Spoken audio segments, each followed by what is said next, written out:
me, Frosty, and Nike were just like were complaining about the game in a casual way, and then Frosty, you know, said the game is dead, okay, and it's being allowed to die, okay. And Oh, this was an interesting question. This was a really interesting question, I have to say, and we had a good discussion around it, okay, around the game being dead, and of course it is a meme that gets thrown around a lot of the time, of course. You know, people like to say dead game. Dead game. What's going on? It's not dead. Yeah. It's not a dead game. What do you say about that? Game mode, okay? Yeah. It's a dead game mode. Yeah, a dead game mode. What, you talking about PvP? Yeah. Yeah. Dead to me only. Yeah, okay? it's dead to you. Not yeah. dead population. Yeah. So that was kind of the angle that I was going to come at, because obviously I defend the honor of the game because I am an ArenaNet shill. Okay. Yes. Everyone knows this. I am a paid shill. But it does raise some interesting questions, does it not? Because although the game may seem to be...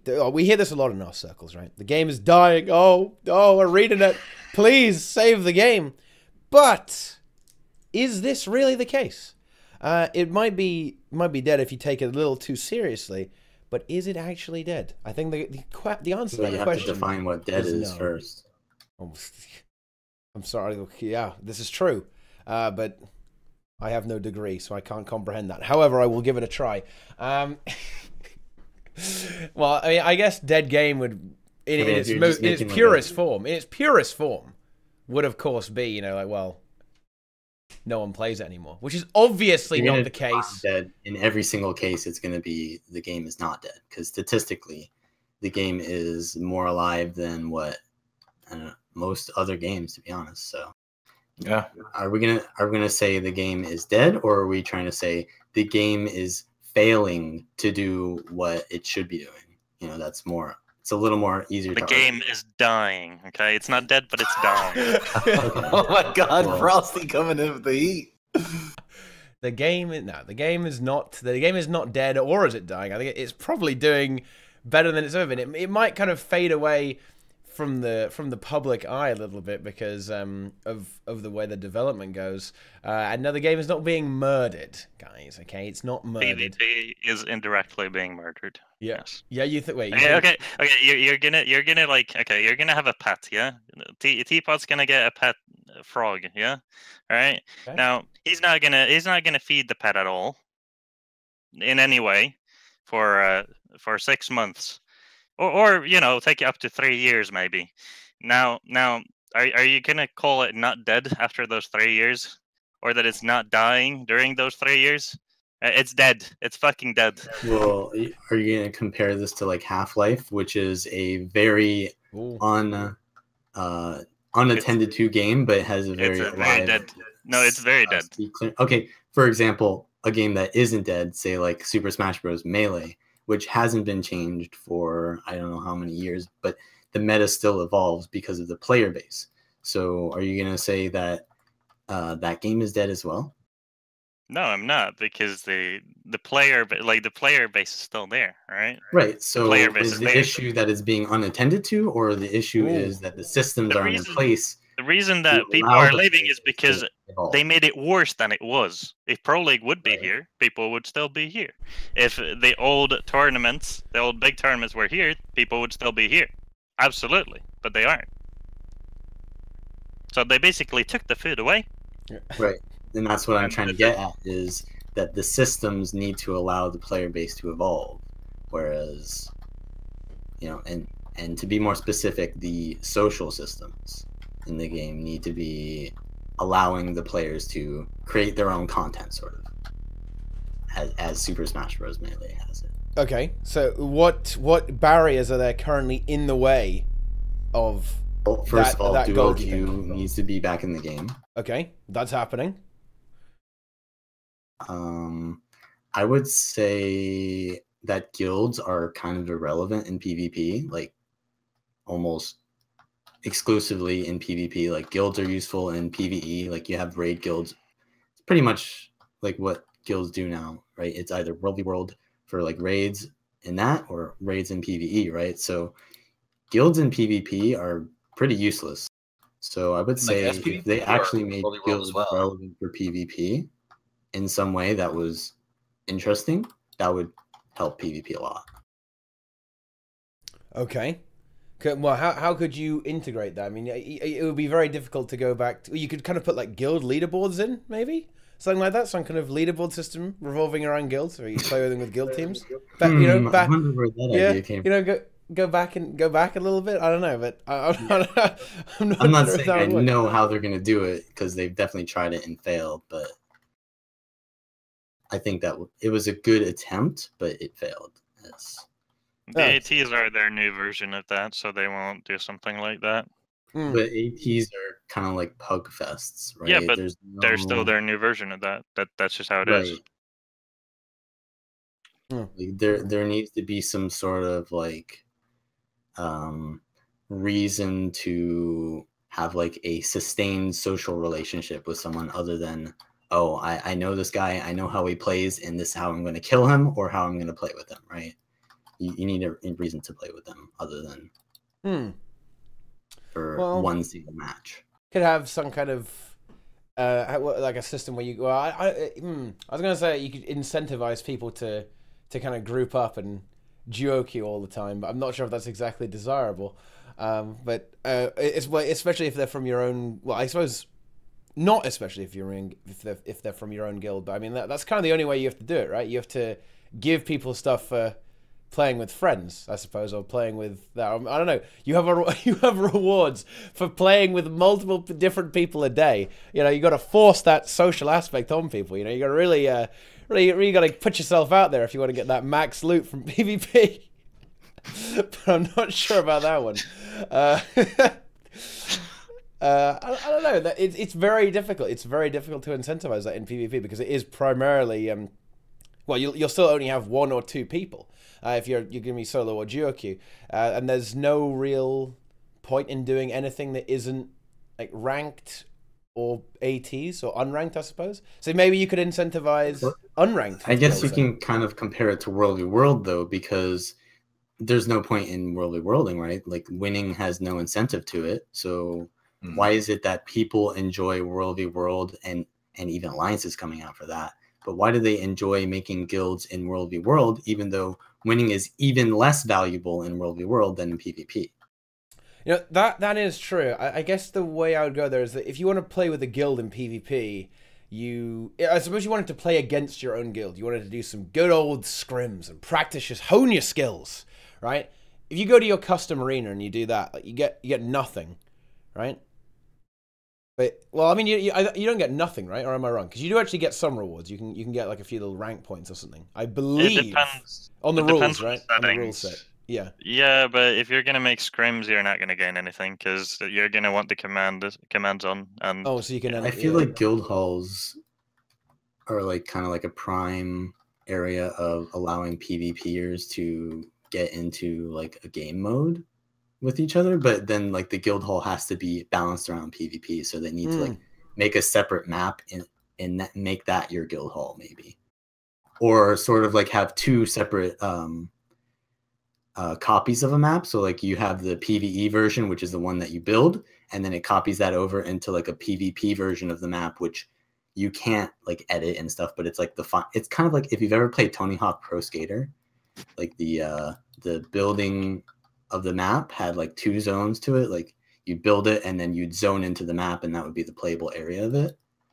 I don't know, maybe that's something you could do, and they could somehow create a GVG around that, even though that would be really unbalanced if you could build your own terrain. But, you know, something that guilds can do. Yeah.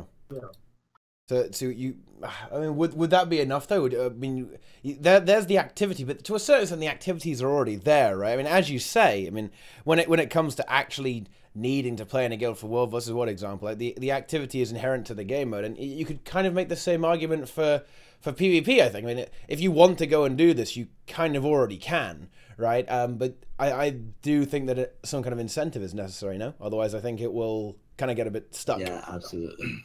I think incentives will bring back the veteran players too. Yeah. And I think a lot of veteran players, to kind of go on that a little bit there, Envy, is a lot of veteran players, if we look at this man upstairs here, pointing at Frosty, by the way, he wants that kind of that level of organized comparative gameplay, which is something that is not, I think it would be accurate to say not particularly common in solo queue ranked right now. Right. So that is something that would kind of bring back a lot of people to PvP and kind of incentivize people to actually kind of go hard on it and get some proper competition going, especially around the group play as well. Because I mean, you know, I'm not like god tier PvPer, but you know, I can tell you that playing an AT is better than playing ranked. You know, You're it's a bubble lord. I am the bubble lord, dude. Yeah, exactly. But I agree with you. Yeah, you get more.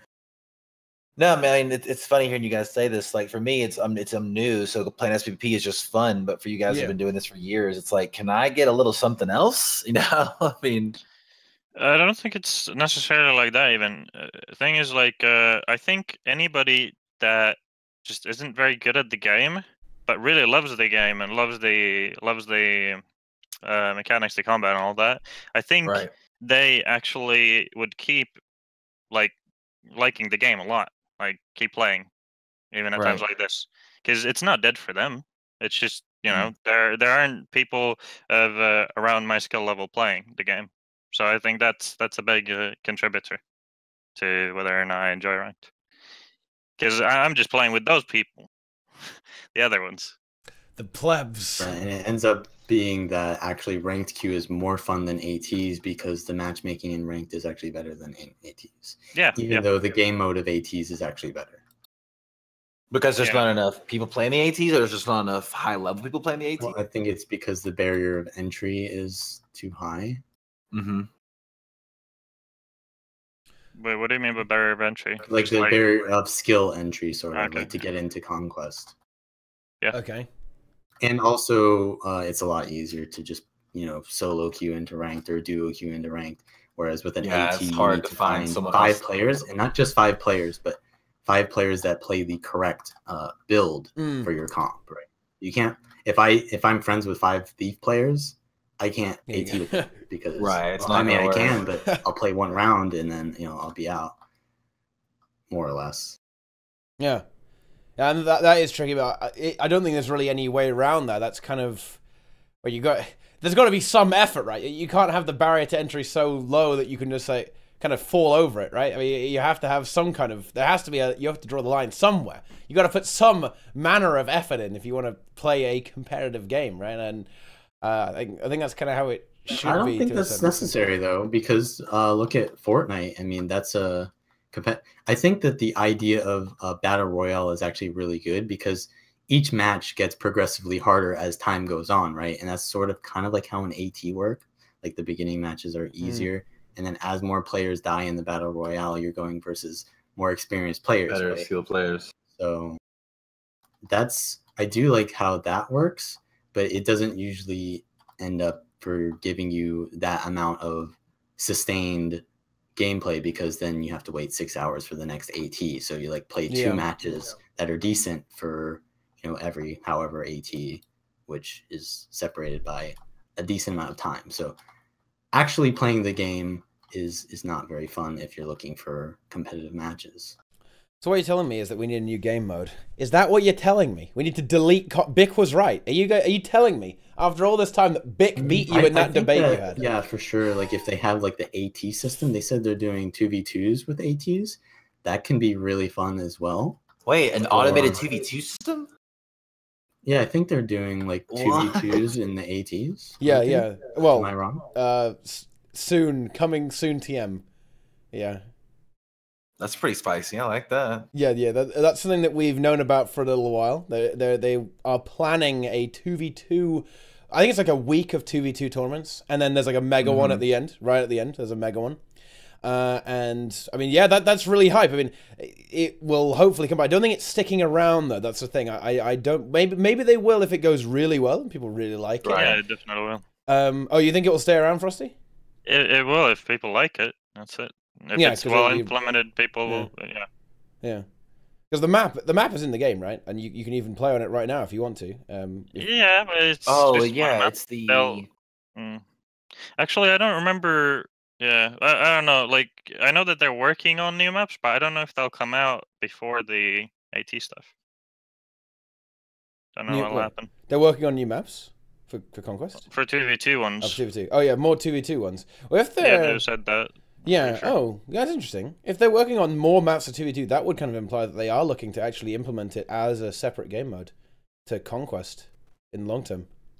Well, it depends on how it goes, right? I mean, I think they did a similar sort of thing with the deathmatch and Stronghold, but didn't go all that well. Yeah, I mean, I mean, adding a new game mode is pretty scary for anyone, right? Well, that's why they need build templates, because they can't make another game mode if you have to change your build every time you do a new game mode, because that was like it's already main so issue. much So swap. build Yeah, that's templates, like kind of annoying. there's these like fundamental things that are just needed to be in the game to Mhm. allow it to actually grow, which don't exist.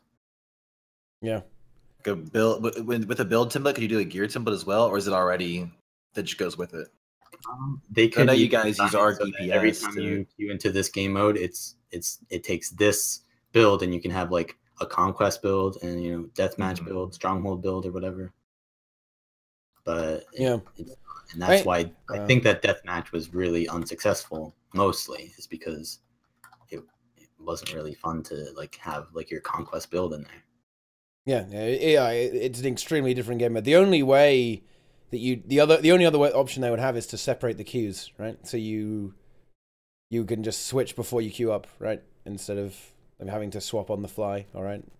Because or are you saying that even that is kind of annoying? Because it is kind of annoying, to be fair. It's not as bad in PvP though, right? You don't have to swap as much as you do in, say, World versus World or PvE, right? Which is quite a lot. And thankfully, we've been saved by Delta Connected and his marvelous arc DPS. But there are these little micro annoyances, Even micro our barriers. DPS isn't that good, Right? like it's pretty inaccurate. If you change anything, it will troll you. Yeah, that is true, right? Like if you don't have, if you like change an infusion, it might troll you. So yeah, there can be some problems there. But I don't know. I find Arc DPS to work pretty well. I don't know. It's never let me down so far. It's not deleted any of my equipment or stolen my credit card information. I'm glad to say. Okay, which is very nice. Oh yeah, I mean, It's not inaccurate to the point that it would matter, right? Like I see when I go to the golem room, there are differences in the numbers, but yeah, it's really not much. Yeah. I mean, yeah, there are the weird things like retard doom, right? But people generally learn how it works and all that, so it doesn't really matter. It's just maybe accessibility. Like some people don't know about it. Issue with it. Like a lot of people don't know about it, and I mean, to be honest, when I first went on the site, I mean, it looks a bit barren, yeah. Yeah. I don't know. Oh yeah, the Arc DPS site. The Arc DPS site. I mean, yeah, the presentation. I think that probably half the people that go there. I think it's like a virus or something. They click the link. Yes, that's what I did. I was like, we're not gonna download this. In chat, everyone streams like, no, it's fine. It just looks that way. Like this is like the back alley download thing. Like, yeah. Whereas games like those Warcraft, where they openly support their add-ons, and stuff like that, and it's very accessible. The people who are like creating them, Twitch bought that, didn't they? Didn't Twitch buy the company? It was Twitch bought Curse, right? Curse is the company that did the World of Warcraft add-ons, and now it's part of the Twitch desktop app, and it automatically updates your World of Warcraft. Yeah, whoa! I do. I mean, like that's and again, that's a $30 billion company we're talking about. So that's pretty good. That's insane. That's spicy. Yeah, it is very spicy. I suppose like will we ever see build templates in the game? I mean, should we? Yes. Will we? Yes. No. I mean, it's just not going to happen. I mean, it's been 6 years.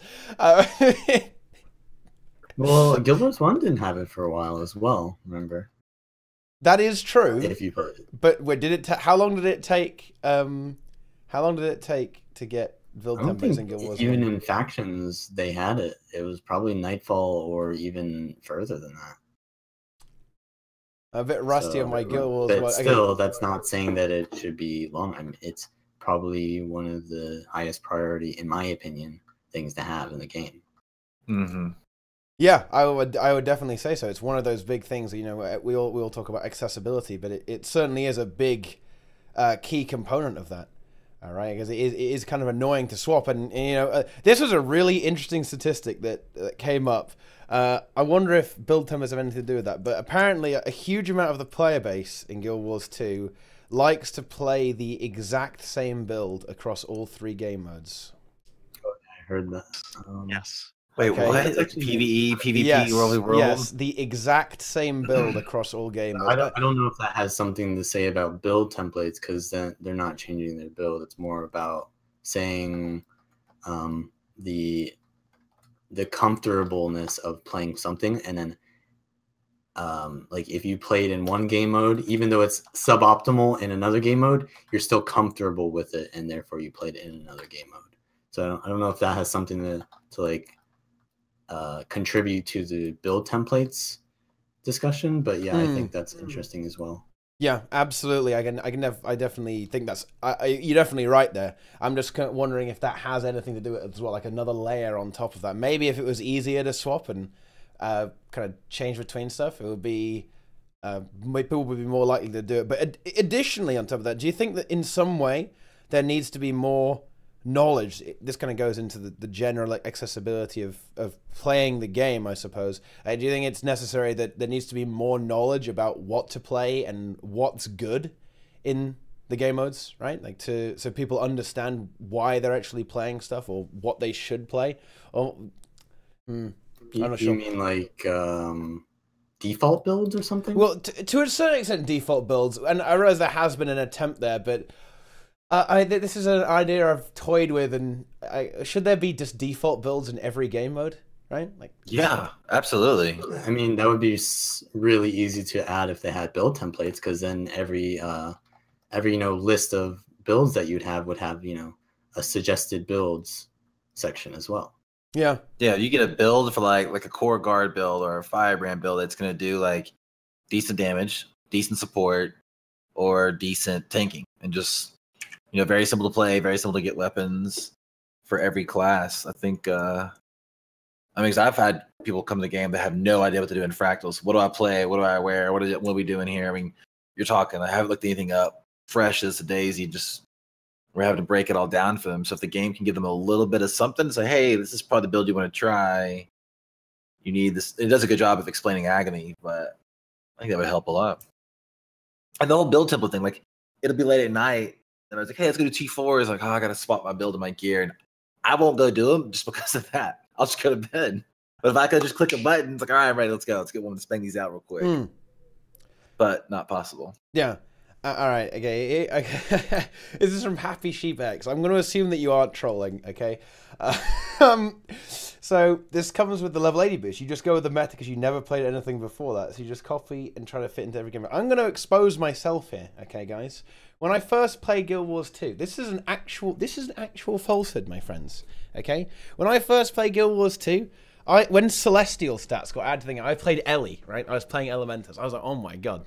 This stat is amazing, okay? And I basically just played Celestial Elementals. I didn't play the game seriously at all, right? I was fucking trash, okay? The thing is, guys, okay? Look, okay? If you try and go into any kind of endgame content, right, with the build you get from the level 80 boost, okay, you're gonna have a serious situation, right? I got an example of this is the warrior, okay? What's the warrior build you start with in level 80 boost? I'll tell you, okay? I will tell you. It is full soldiers, okay? Axe, shield, rifle warrior. What the fuck? Why? It doesn't make any sense. Like it's. Right? I'm a little bit confused as to why the rifle is there, but I don't know why the rifle's there either. I mean, everybody gets soldier stats, right? I mean, like all they classes. have their reasons for that, but I don't think it's that big of a deal for default builds to be bad. I think it's just necessary for them to exist, sort of. Yeah, I don't think honestly they are fine. I don't know if you heard of this, but they did like a sort of like a post in the Hearthstone. The devs said something about how they make bad cards because there's like a learning curve. There's a difference between someone who just starts out playing meta decks immediately and people who kind of like learn what is good by playing bad cards first and seeing the difference between them. So that's probably one of the reasons why they have the like default build so kind of like just kind of blah. It's not like optimized at all, but there's the whole like, you know, new player experience that you have to account for as well. I know, which is actually bigger representation than we think it is because we're veterans. Is rifle really fun though? I mean, I got it's one range. shot for 26k. So yeah, but I mean, like hurts. the main thing people are gonna go into is PVE, right? I mean, where do they still stay in the Solar Waste area after they use the boost the second time? I don't remember. And basically, if people use it instantly, they're gonna be in PVE most likely, most players. Yeah. So is playing rifle gonna be fun? I mean, I don't know. Maybe. I really doubt it. Maybe? I don't know. I'm not sure. I'm not sure about that. But I mean, it might be fun if you like the rifle fantasy, like sniping, like kill-shotting people. I mean, yeah, you might enjoy that. Thing is, well, I don't really have a problem with the new. As Vallun says, it's fine that the new one's bad, right? The instant build is bad, right? But what concerns me is that, I don't know. Maybe this doesn't really concern me because I feel like this is pretty obvious, right? If you go into raids, okay, suppose this player's like, aha. If I'm playing with this build for a while, I want to do some of that juicy endgame. Okay, let me get into that endgame. So they go and try and do a raid or something like in this gear, and you're just gonna have such a terrible time. It's gonna be like anti-fun. It's gonna be horrible, and because you're just not equipped to deal with that. And in my mind, it should be pretty. I was like, aha. Okay, we're gonna need to get some more damage. Okay, we're gonna need some more damage. But then again, maybe it isn't. I don't know. I'm not sure. I don't think they're gonna realize that. Do you think they will? I don't know. mean, other people will tell them, but I think you guys have a lot of faith of people letting a rifle warrior into a raid. Yeah, I mean, I have trouble getting into raids, man. I have not seen a single rifle warrior in a raid. Okay, I'll say that. So they probably don't just straight up do that. But I have seen a lot of people in soldier gear just swapping to great sword or whatever. Yeah. I just don't think they know because like how would they know?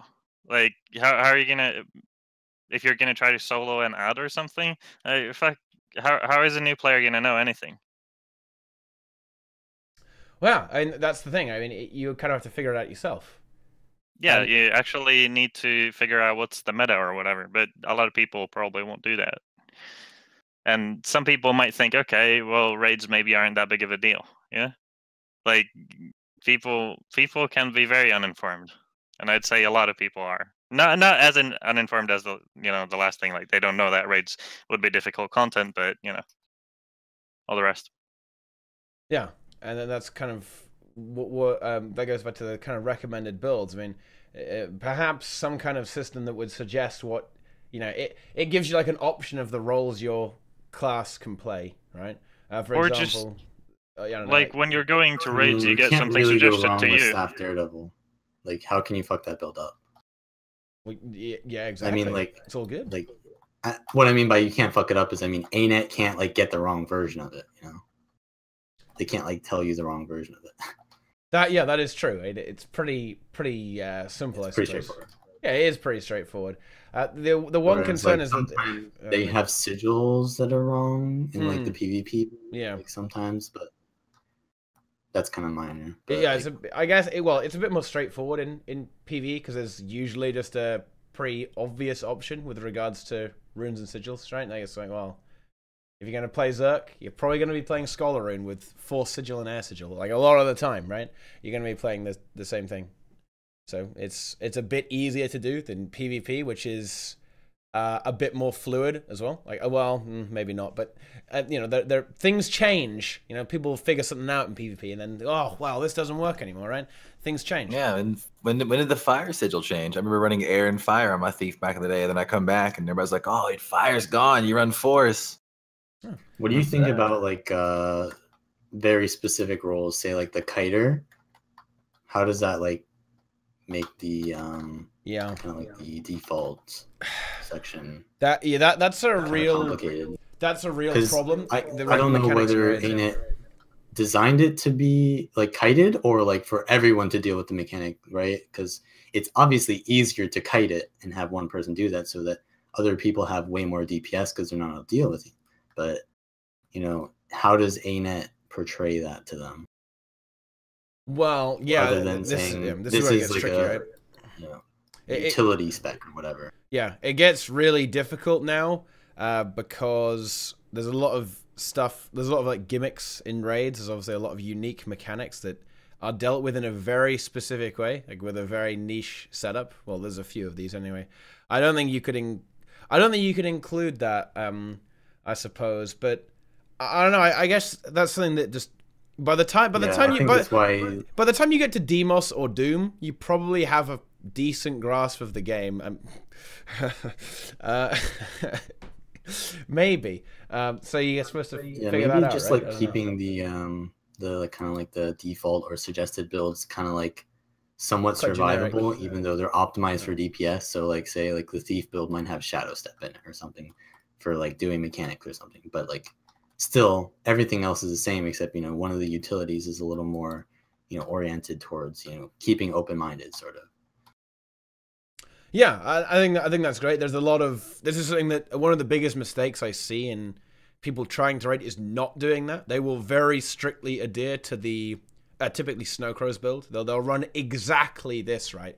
Whereas I don't know, suppose you want to do cannons on Sabbath or on your thief, right, or on your weaver, right? It's gonna actually really gonna be a lot easier if you go ahead and take a teleport skill, like take a shadow stuff ability, right?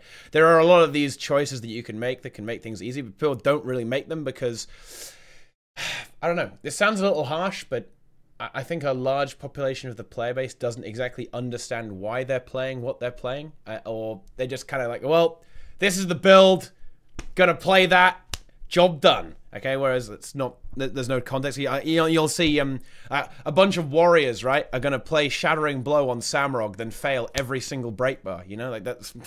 Well, there you go. Then you could have saved that, but hey, I guess you don't really want to. And I don't know.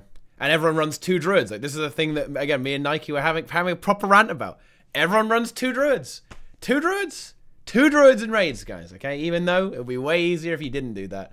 But there you go. That's easier if you didn't do that. I mean, it's pretty easy even if you do it. I mean, somewhere it's easier if you don't do that. Somewhere, like in some places, but in a lot of places, is it really? Yeah, I mean, you play 1 druid and 1 other dedicated healer. Is what I was saying. Not 1 druid. I was going to say isn't druid already kind of like a dedicated healer? What is a dedicated healer then? I mean, like druid. Like, druid is lightweight. Optimal at healing, or because druid brings a lot of CC, right? Yeah, a lot of the other healers don't. You can bring a lot of CC on the other classes as well. Hey, if you play stuff like Minstrel Firebrand, it has even more CC than druid, really.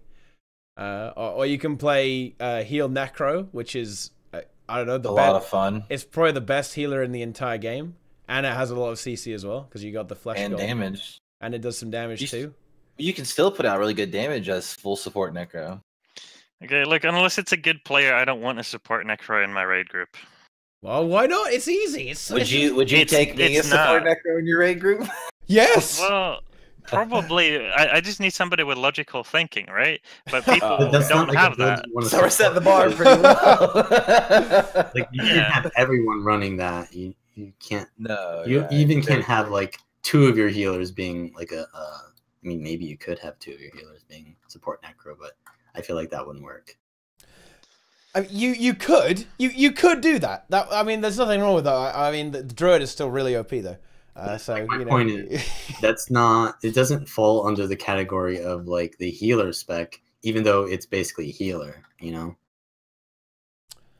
Wait, it's kind of like druid? It's kind of like a utility spec. It's support. Like it brings everything in terms of support. I'd say even CC could be considered support. Yeah. And that's why I think Druid is really good, because it brings everything that you need. You don't need anything else. I mean, obviously, you can play something else that have more healing uptime, especially if the players aren't so good. You can play something easy like Tempest, and I mean, in fact, Oh, Healing there's Tempest. so much Now more that's a healing. real healer. That is a real healer right there, boys. Okay, that's how it's done. Auramancer, whatever it's called. Or yeah. Well, yeah, that's. I don't know. that's I've never even seen Tim's. I don't know anything about it. Staff heal Ellie is. It's a lot of healing. We're trying to like come up with like ideas for build templates, right? Mm-hmm. So I mean, Heal Tempest is an obvious choice.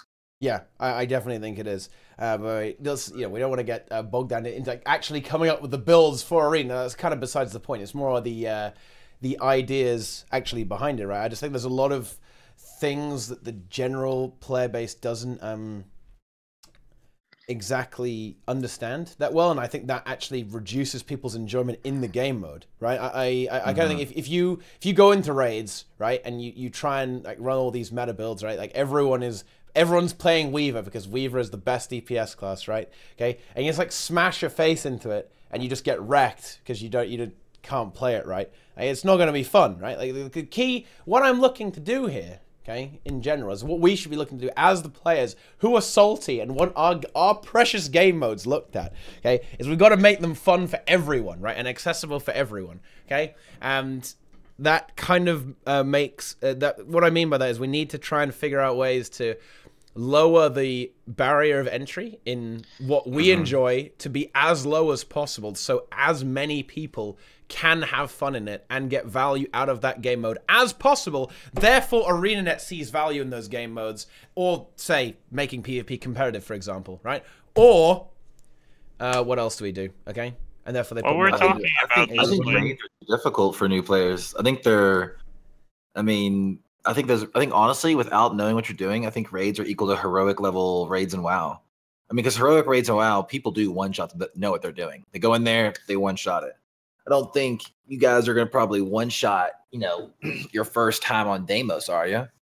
But there are WoW guilds that one shot the heroic raid without knowing what's going on. So I think the raids are pretty tuned up. And if you want to see a new player base or grow a raid PvE based on the game, you got to make something even more simple. I mean, even Veilguarding with the floor. I mean, WoW raids are pretty simple. You can really just run in the corner and be like looking in your inventory. Oh, boss died. Oh, look, I got a loot. Like it's that easy. You can seriously play the wrong build, wrong spec, do the worst damage, and you're still going to kill it. I think they need to kind of either do like an entire wing that may be story oriented, very, very high story oriented. It's very easy. And then the challenge mode be what your guys would do with Frosty and Vallun, and all you guys would go into and be really excited about. Aren't they kind of? Well, yeah, but I mean, I know there's but dude, I'm telling you, like we go in there. I did raid training this week. We had a warrior doing 1.1k, and then he went into rampage and pulled the boss and wiped the group. Like we're expecting the ArenaNet cares about the raids, though. I mean, that's a pretty bold assumption in my opinion as well. At this point, someone's getting a salary that works on raids. They care enough. Yeah, I definitely. When they start pulling salaries, I mean, obviously, some of them do care, like the people making them, obviously, because they're really good. The wings that exist are really good. But what do you think ArenaNet cares about then? PvE, like open world. That is PvE. PvE open world. I said open world. But are you saying they think that this wrongly, or are they justified that? I don't think they're necessarily wrong in not caring about raids at this point, business decision wise, which is why I think they don't care that much. Like, but then we're disappointed with it at the same time. So yeah, but that's because I like playing raids. That's all. I don't know. The chat says that ArenaNet doesn't market about raids. I have emails in my inbox with ArenaNet showing me marketing on raids. So, wait, what? Wait, really? What do they send? I don't have that. Forever ago, when the raids first came out, Staparu, Guild Wars, I had all kinds of marketing. Like Guild Wars 2 has raids, and everyone couldn't believe it. It was all over like marketing. But that was forever ago because this was a game that never had done raids, got into raiding. But I know this game isn't marketed necessarily as a raid game. To me, it's marketed as kind of like an American cosmetic anime. No, I'm playing. But yeah, like I knew that this game it had raids because of community talking about it and the game talking about it. So I mean, I now think of this game as having raids and it being part of the core story. It evolved into that with the expansions. I know that people think WoW is marked as WoW's just known for having raids. I mean, Yeah. This time around, WoW's all about PvP and what's it called, World Mode or something, or Warlord Mode, where you just PvP on site and it's supposed to be like big battles. But what this makes time around, WoW's not even being pushed as a raid game. It's being pushed as Mythic Plus and PvP. What makes anybody think that there's going to be some sort of other support like the templates for raids? I mean, templates isn't even straight up support for raids, but let's just assume something like that is.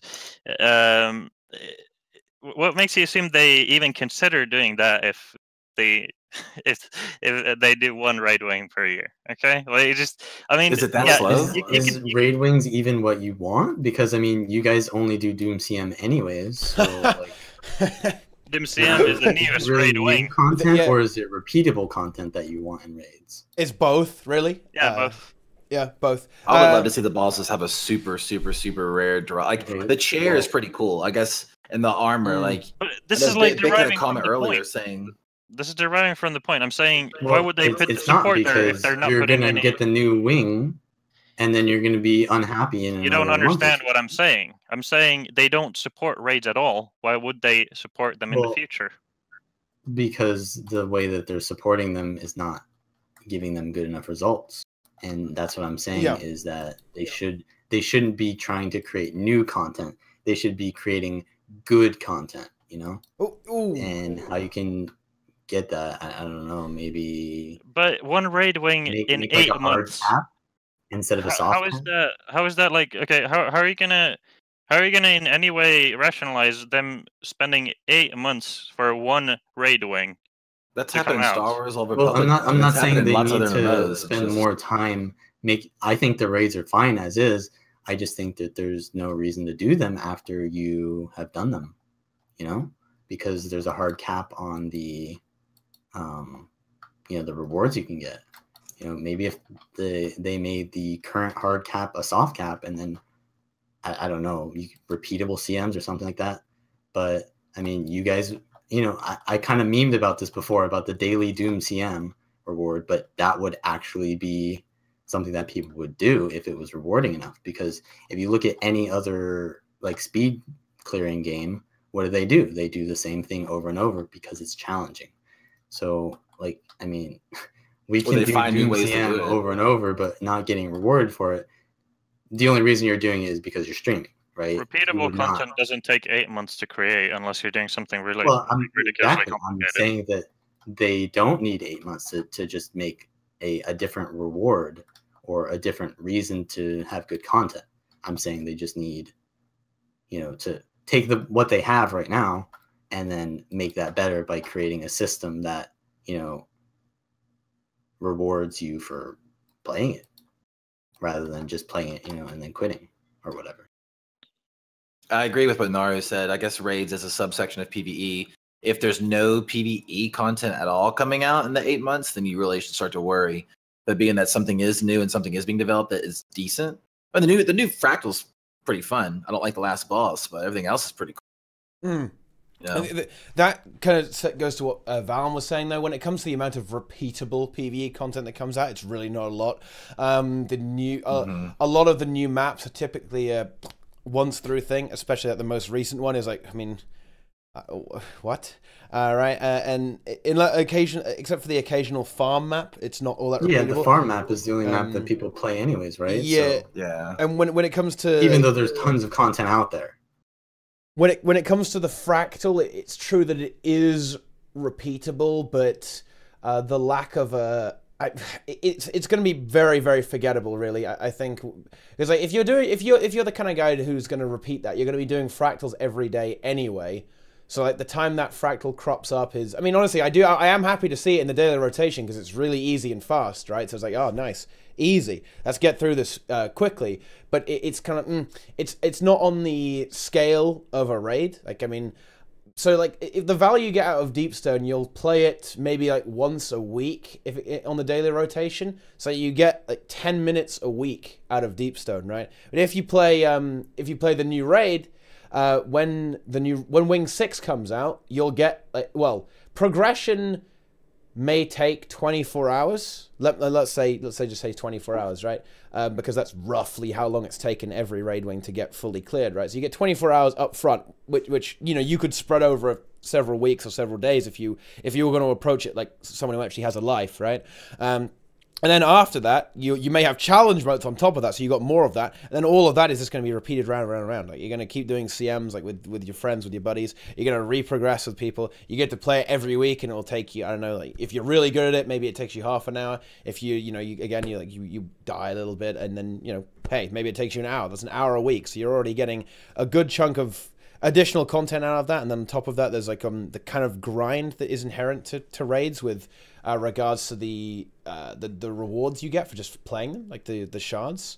But no, I do agree, of course, with Nara. Like, how could one disagree with that? Guild Wars 2, the only way to play Guild Wars 2 and sensibly is to play all 3 game modes. 100. Well, that's my personal belief anyway. You're gonna get so much more value out, and you won't burn out at all, I don't think, if you play all of them.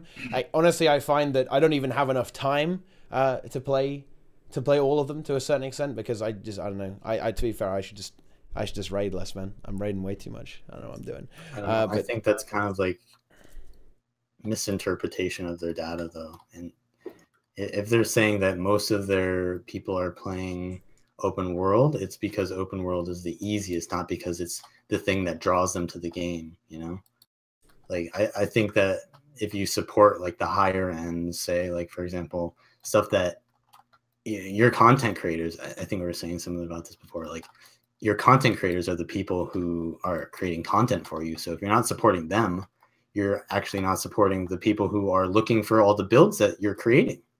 Right? Where do people go to find their builds, right? Snowcrows, right? But if there's no raids, then why would Snowcrows make builds? Well, yeah, and that is a kind of a problem. Like with the way the gaps are in the content schedule, it does kind of fall off, right? It does. A lot of the PvE scene is falling off, I would say. It will, of course, come back, right? I mean, it will spring back to life when the next raid win comes out.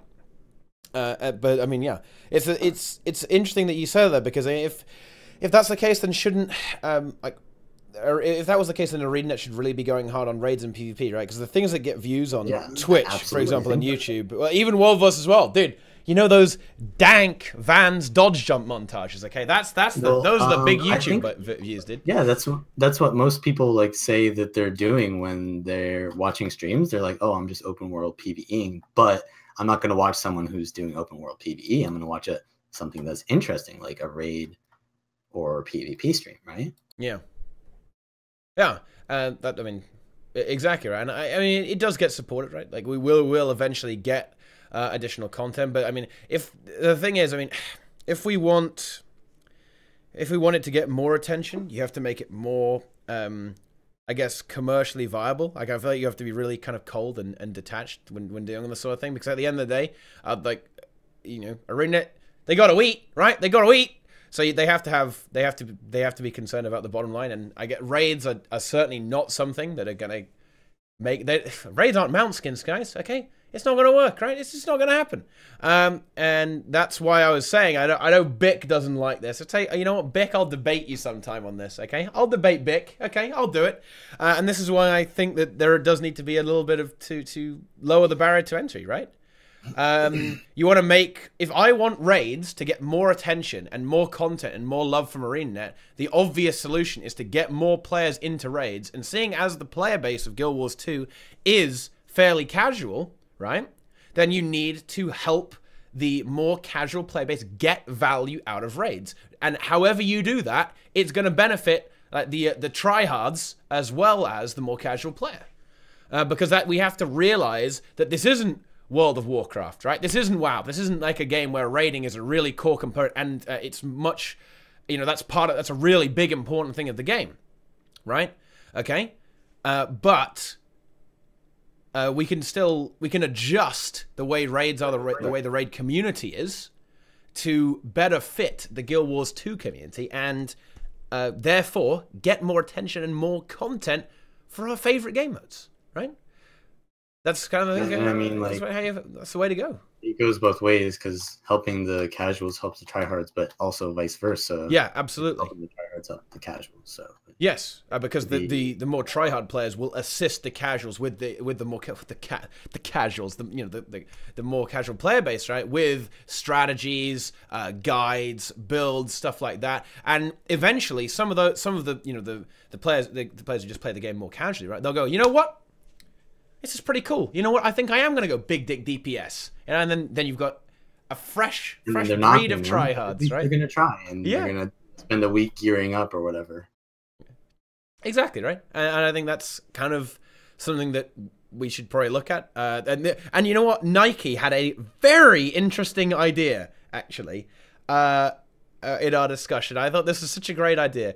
He said that they could consider making the living world end bosses, or the bosses, into like raids, right?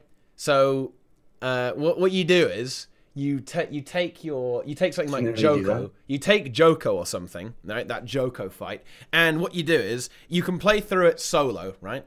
Okay, as a thing, and you still get some raid rewards. They integrate the raid rewards into the living story. Like, so if you keep beating this instance, you get more rewards, right? And you get less than doing it on hard mode, right? But you still get some raid rewards, and you can get these raid skins from doing this. But when you play through solo, right, and you play through on the the easy mode. Wait, what?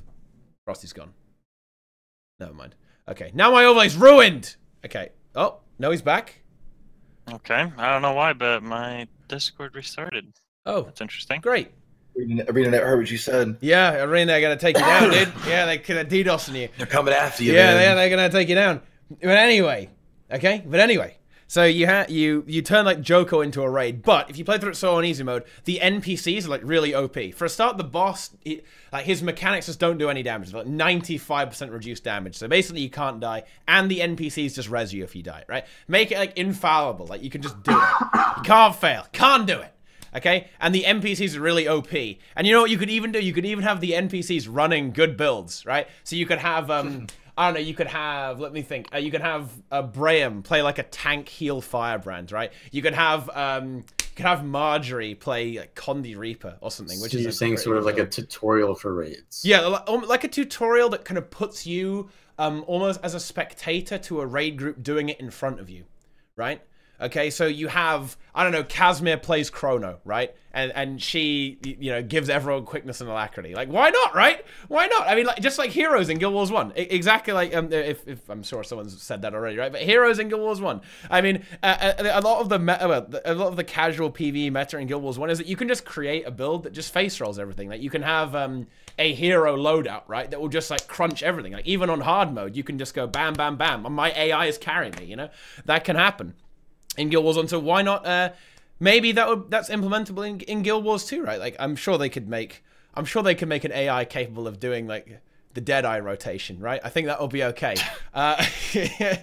Keith is already doing it. It's pretty easy to do.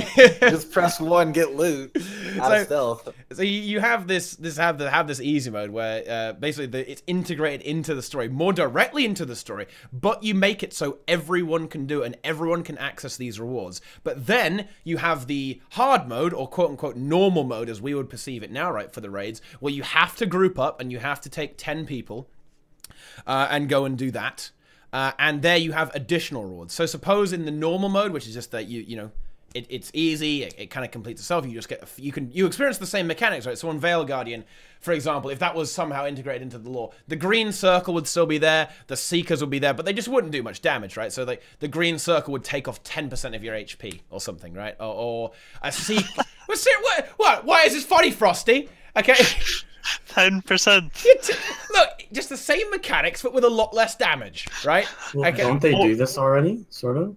Or just have the fucking NPCs do the greens for you. Oh, okay? Shit! Yeah. Exactly, that would be so sick, actually. Yeah, Oh, no, they can't do that. That would like be... the story for green heroes that walk to the greens. They have Sloth out in Edward Bay. Yeah. But anyway, what I'm trying to say is, in a roundabout way, is you have a simplified version of the raids that everyone can experience, kind of from a in-game spectator POV almost, right? Where the NPCs will just get there in the end and just make it that they res you if you die, like I said. Okay, and you can get about 75% of the rewards, let's say. Okay, but what you need to do is, if you want to go get the big shiny, right? So Wing 1, Ghostly Infusion, you can only get it. It only drops in the hard mode, right? Only drops in the hard mode. Okay, and the same for Doom, right? So make a unique drop that you can only get as a drop, or you can only buy if you've done the normal mode. You know, because in the raids, the rewards are locked. You can't purchase them until you've beaten that boss, right? You can't buy Doom's Bench till you've beaten Doom, unless you buy it from the TP, in which you can. But you know what I mean, right? But make so 25% of the rewards are only obtainable in the hard mode, quote, or normal mode, whatever, and then have something on top of that with the CMs as well, right? But again, like, maybe that's a bit too, I don't know, maybe that's a bit too much. I like the idea of having it out in the open world and giving them a chance to like learn it, but I don't think they should get any rewards for that, because then you're splitting the player base. Like 0 rewards or whatever the reward of the event is, you know, like the sloth thing or whatever. I would honestly give him a skin. Give him a skin or something. I would, yeah. No, I wouldn't. No, I would normally give him something. You gotta give him a taste. You have to give him something, yeah. Well, give them an achievement. That's what they like. No, like I mean, I don't really care about achievements, honestly. Like, but if you give me a cool, if you give me, it's Fashion Wars Online. Let's get to the core of the game. Like, the reason we play this game is not to get better gear; it's to look better. Because God knows that I may look good, but I'm not good at the game, and that's what's important. Well, I would normally agree with you, Vallun, that splitting the player base is bad, but I think the player base is already split. There are players who don't raid, right? And you know how you would say that the people who if you did that and you got rewards for just doing the easy mode, and that would split the player base. Thing is, like, that divide is already there, right? Except those players just don't raid, right? The people you're talking about who would only do the easy mode or whatever are the people who they're already there. They just don't do it, or they buy it, right? That sort of thing. So I think even if you made that, easy mode, hard mode divide, you would probably bring some people over from the easy mode to play the hard mode, but you don't really lose anything. There's no real loss there, I don't think. Yeah, that makes sense. You could probably argue that it would bring in more than it would take out. But I don't know. Oh no! I still don't like. Yeah. I would definitely advocate for reducer as well. Sorry, Frosty. So if you did the easy mode, you would only get like 1/3 of the magnetite shards, for example, or even a quarter, right? Yeah, so, way less. Yeah, way less. So if you want to get the full rewards and the exclusive rewards, you have to do the hard mode. I would make it so ghostly infusions, you can't, for a start, not sellable, okay? Not sellable. Cannot buy on the train base. Same with Doom's Bench. Can't buy on the train base. Don't be ridiculous, right? And it only drops on the hard mode, and you could only buy it with shards on the hard mode, right? Why haven't they released raid mounts? Is that a thing? There was a lot of... go ahead. Well, I was just going to say, there is a huge... They're never going to do that. Like, there was supposed to be... It was theorized there were going to be a few gliders that dropped from raids, but that never happened, right? This was kind of a big meme in the back in the day. It was kind of assumed that there was going to be a glider that dropped from Gorseval, actually, like the Soul River glider. It was in the gem store, right? I think they are very loath to give any kind of mount skin or glider skin from the raid. What do you think about the kind of like the system they use for CM100, the essences? What if like it was sort of a long-term thing that you'd have to get, like every time you killed the boss, you would have an RNG chance to get 1, 2, or 3 of, I don't know, like this other token, and then after you get like 250 tokens, you can get them out. That's very cool as well. I like that because it's very time gated, but it makes sure that if you have this, you basically know how to do this boss, right? I mean, you could buy it. Yeah, I would buy cells in the run, but yeah, I think that would be great. It needs to be something more than just like a skin for a weapon or like a armor, right? It needs to be something like a tonic, something like that is unique to that encounter or something like that, and gives you a reason to do that raid instead of another raid, right? Or do, you know, this content instead of another, because at the moment, like, gold is sort of like everything. It levels everything out, right? Because you can buy anything with gold. There needs to be more unique content that gets people like in the same area because they have the same goals. What about the decorations? You could just use the decorations for that. Yeah, that already exists, right? To a certain extent, that's already there. Yeah, I mean, that would be great. But anyway, probably need to be something different. I love the chair mount thing. Like, I remember doing progression in Star Wars: The Republic, and there's like then there's story, whatever the hard one was in Nightmare, and only the certain mount had a rare chance to drop on Nightmare mode. So there's not many people doing Nightmare mode, and then that you would see someone with that mount, and as soon as you saw that mount, man, it was just like, holy shit, this is like, you know, just 1 or 2 or 3 on the server at the time. And it made you want to do it. Like, the first time I saw the chair from Doom, I was in the SUPV arena. I didn't know what it was, but I knew I wanted to raid. It was like, yeah, that's something I want to get into. I think more of that stuff. But... Yeah, I think that's the problem. That you know what the big problem with that is, MV? You don't have to raid to get that. You can just pay 700 gold. No. Right, and then to agree with what you and Vallun were saying is make it exclusive. Yes. So where you need exclusivity, and that may separate the game. But like, look, Naru and I had this conversation. Naru has this crown, or he was wearing an item that you only get from the monthly. It's the only way to get the item. It's not in the cash shop. You can't get it with gold. Actually, you can get it with gold, but you got to talk to a guy I know. No, I'm playing. But having items like that give people a reason to, you know, go beyond, to progress further, to really put. But at the same time, I don't think that the monthly items are a good one, because they're not something that you can really work towards. It's more sort of like, exactly, they're completely out of reach. It's sort of like a prestige thing more. So we're thinking of like long-term goals here to give people a reason to stay in the game, not. Agree, but like, so with raiding, you can buy the token to buy, like, say, a glider or a skin or whatever that is only you can buy from doing that. And then to appeal to people like you guys who are the 0.1%, you get a different skin, a different type that is only achieved not through buying, but from a rare drop. Like, mount skin A looks this way, or then you get mount skin A in bold and italics. That, you know what I'm saying? Like, that is only in that. So you know the person didn't buy it; they got it from the drop. That's really hard to get, and that gives them a reason to kind of, you know, people in the 1%ers to push. But also gives people that are casual, man, I got this cool chair. It's not the best one or the mount, whatever. Yeah, you know I'm saying. Yeah, we had I completely agree with you. Prestige rewards for multiple tiered prestige rewards are really important in the game, and I think it could potentially and particularly help out PvP as well. I get there were the titles, right, and that is now disappearing because of some unfortunate memes. It's kind of hard to think of what a good PvP reward is, right? Because PvPers aren't interested in gear for the most part.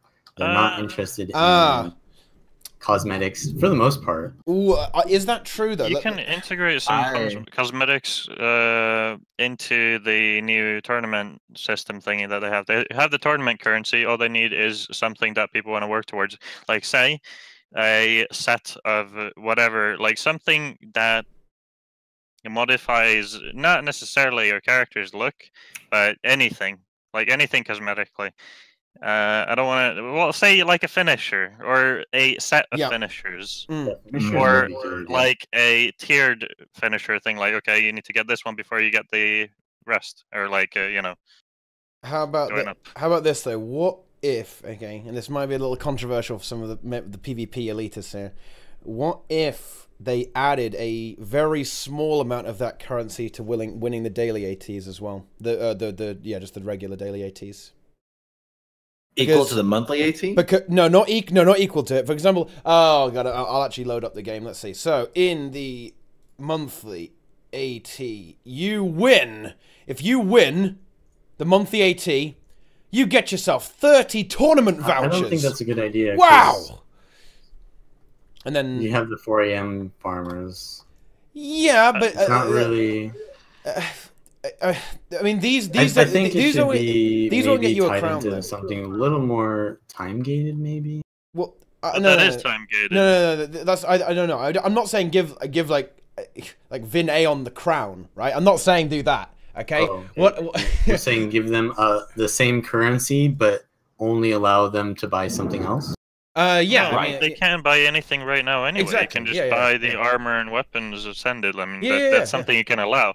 But like, I think it's an okay idea to do that. I don't necessarily like it because daily ATs are Clown free. Fiesta. Yeah. But it would bring more players to daily ATs, which Mm. is a thing I would like. So Yes. I think it would be worth it. Yeah. And after a while, people are going to want to win. I mean, Yeah, not everyone, the but issue some isn't people will how want to they win. get the reward, it's what the reward is. It's going to be a few tournament, whatever, the thingy, the currency. Just a few of that. And then the currency is going to give you something like the tiered finishers. Yeah.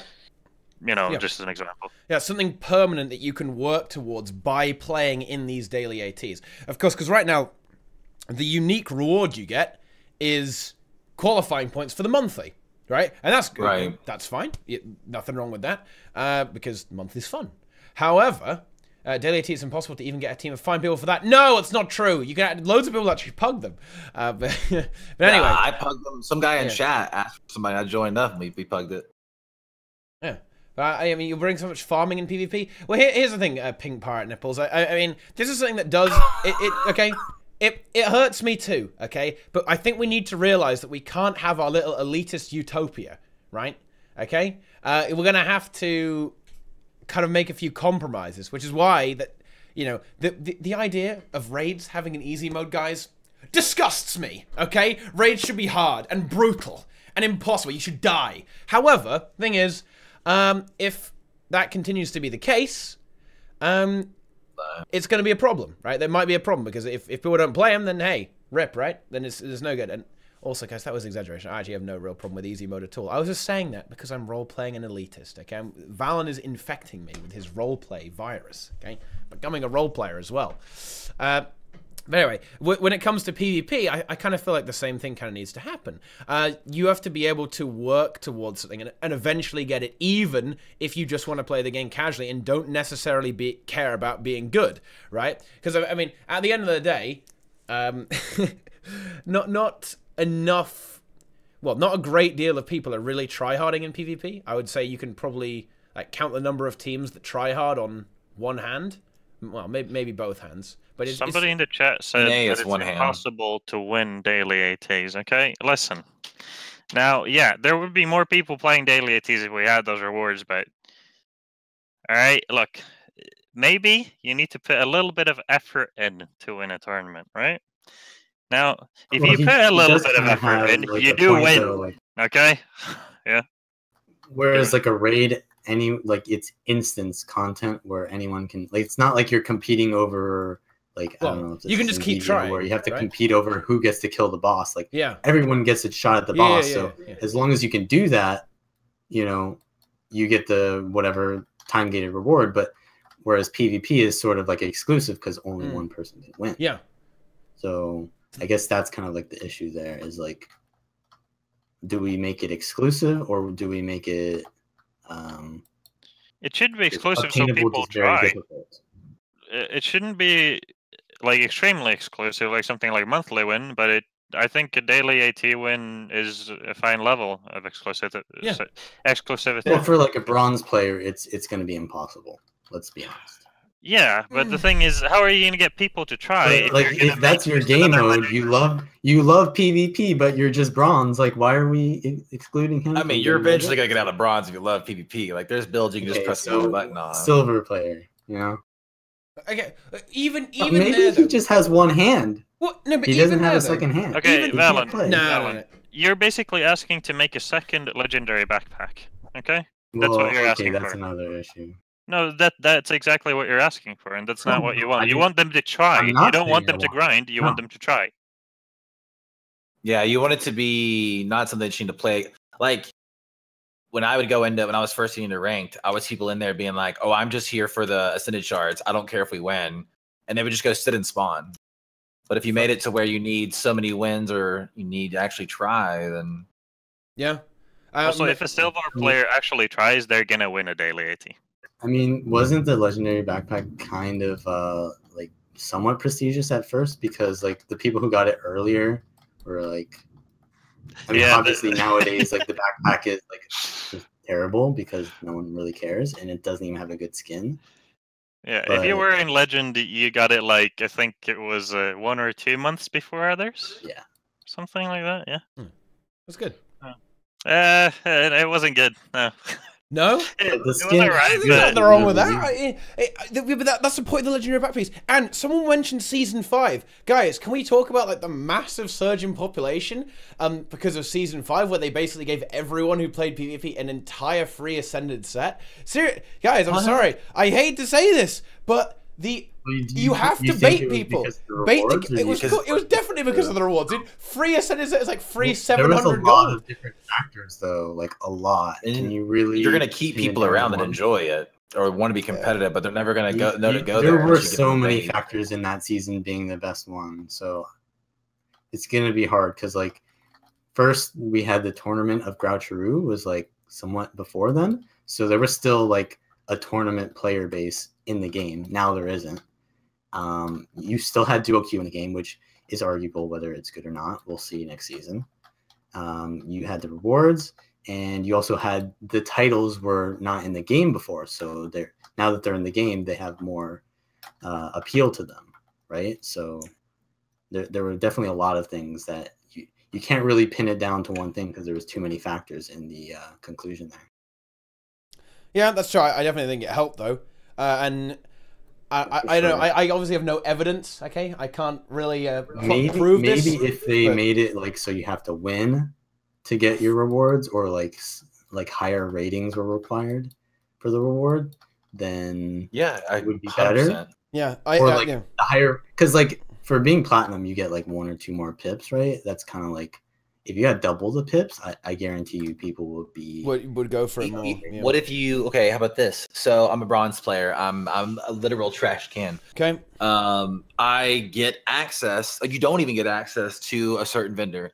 You hit silver, you get access to a silver vendor. From that silver vendor, you can buy certain cosmetics, some stuff, whatever. You get gold, it gets better. You get platinum, there's a mount you can purchase with enough currency. There's a weapon skin. There's armor skins.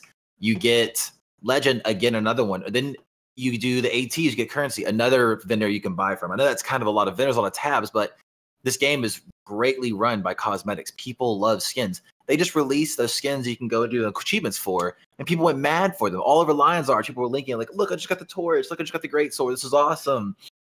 So if you create, that's not a long-term thing though. No, it's not a long-term, but you do it in season. So there's a seasonal gear you can get, and then you can, and it says on the gear that if you get legend, Frosty got legend, right? He has this gear that looks like he's in like a Russian Adidas like outfit that glows down the arms, and it's just slick. And it's like, dude, this guy looks ridiculous. What is that from? And it says like season 6 legendary armor. Yeah, and it's not legendary as in like the effect, but legendary as in like the title. It's like, damn, I gotta get a team, I gotta push. And then Vallun walks up and RP walks, and he has like some smoky halo above him. What is that? Oh, it's like the selfless potion, but you had to have won this many ATs to be able to purchase.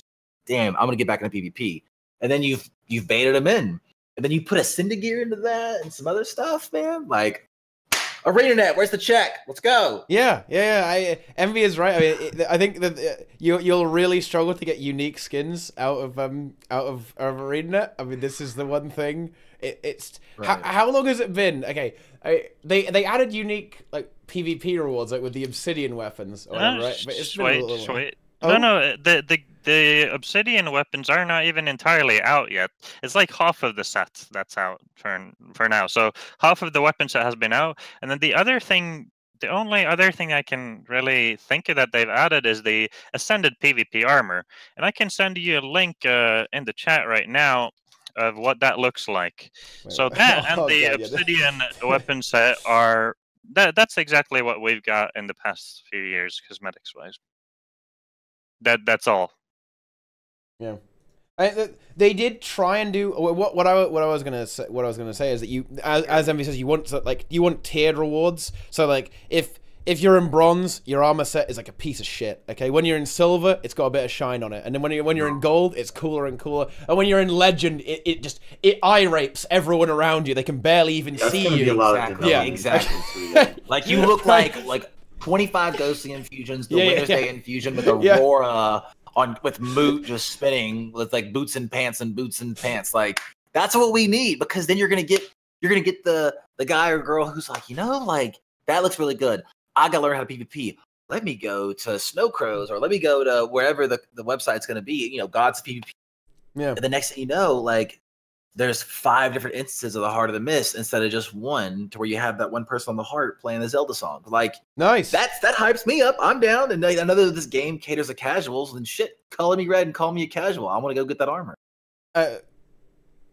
Yeah, and they did do this. The set Frosty Link was basically that, I believe. I believe there are multiple. There's 2 tiers of this, I believe, right? If I recall correctly. No, they're the same. I mean, the tier that is above the normal one, the garbage one, is still the same garbage, except that it has small gems in it that are a little bit colored. So that's the only difference. But it was still the concept is the important, right? The concept was the important part, and that Sure. For being good, right? And you get something exclusive, right? What I'm saying is that it needs to be a little wider, because I believe you had to get the glorious one. How did you get this? How do you get this? You have to do the monthly AT, right? Yeah, because you get a chest for winning the monthly AT, if I recall correctly, right? 3 of them. I don't exactly remember, actually. Let me have a How look. to get it? I'm pretty sure it's from the monthly, or it was from the monthly, or something like that. But anyway, what I think there needs to be is there needs to be like one of those for plat, right? That if you like finished the season in platinum, you get I don't know, an ascended chest. Like if you finish the season in platinum 3, you get 3. Oh no, that would be way too good actually. Is that too good? 3 ascended chests for finishing platinum 3? Nah, that's fine. That's nothing compared to the other game modes actually. Yeah, but the thing is, like... And then there's one for gold, there's one for silver, and then there's nothing for bronze. Yeah, but people are going to have those in 2 seasons. And then they need to create more of them. Oh, shit. How do you think that's going to work And out? then you just have so much ascended again now. We got They're to shut not- that down. We got to Like, shut then it you down, have- Frosty. It's too much. Them you have even that Stephanie making girl one for stream. each like fucking ranking. They won't make one for silver, one for gold, one for plat. They won't even make 3 different ones. Okay, that is a lot of effort to put into PvP. They won't do that. That is ridiculously unrealistic. Yeah. So That having is true. something like the Okay, finisher that's- tiers, he's right. or like He's one right, armor he's right. set. Stop. That is all you can do. That is all you Well, can what get. if they do community-driven armor?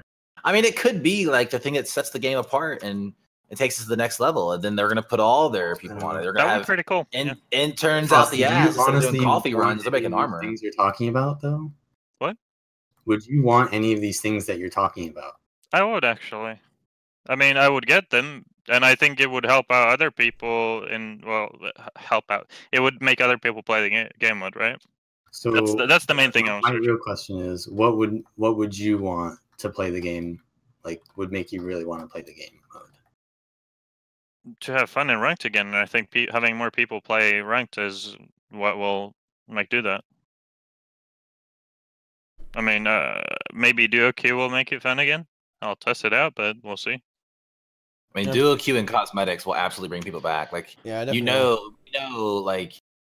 beyond a shadow of a doubt, in this game, if you make something look good and cool, it has a shiny, pure shiny effect that's rare, exclusive, people go for it. People will do it.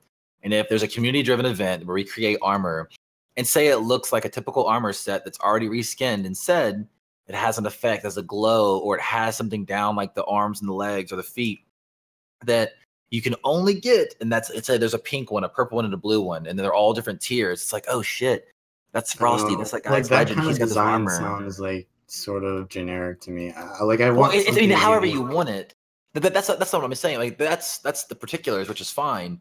But I remember seeing it when I was playing SWTOR years ago, and I'd gone away from the game to play like something else, and I came back, and this Sork walked by me, and his shoulders, all the way on the head, and the shoulders were glowing. I was like, "Yo, what the fuck is this gear?" And I looked at it, inspected them, and it said like Season 3 ranked 1600 and up had this armor. I was like, "Oh shit, they have like rank So I want to get back into PvP. Like, boom, I'm in it. There's my goal. I'm going for it. And you can do that here. Like someone's kind of like trolling in chat when they say make it invisible, but that's kind of like what I'm going for. Like it needs to be something really unique. Mm-hmm. I think it just has to be something more than a title. I think they tried it. They tried to do something similar to what we're describing here.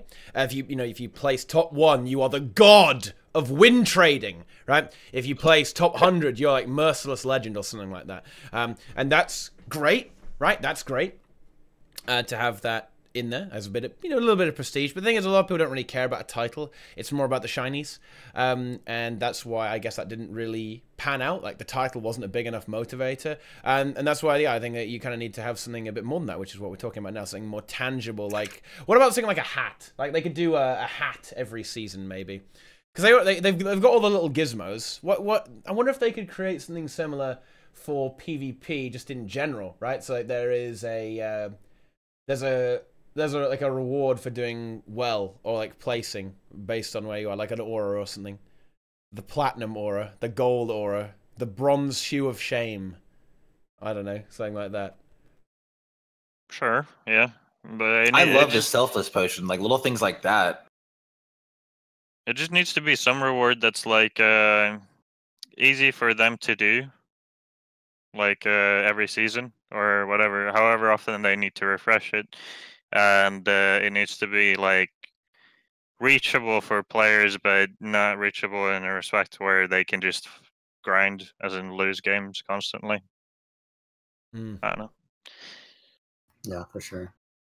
Yeah, and that's. I just want more players. That's all. Yeah. More players. You don't want to like bait PvEers into PvP. You want them to stay in PvE if they just want rewards. But if they want that specific reward, right, then they have to come to PvP. That reward that they want requires a certain amount of progress, right, in improving, right.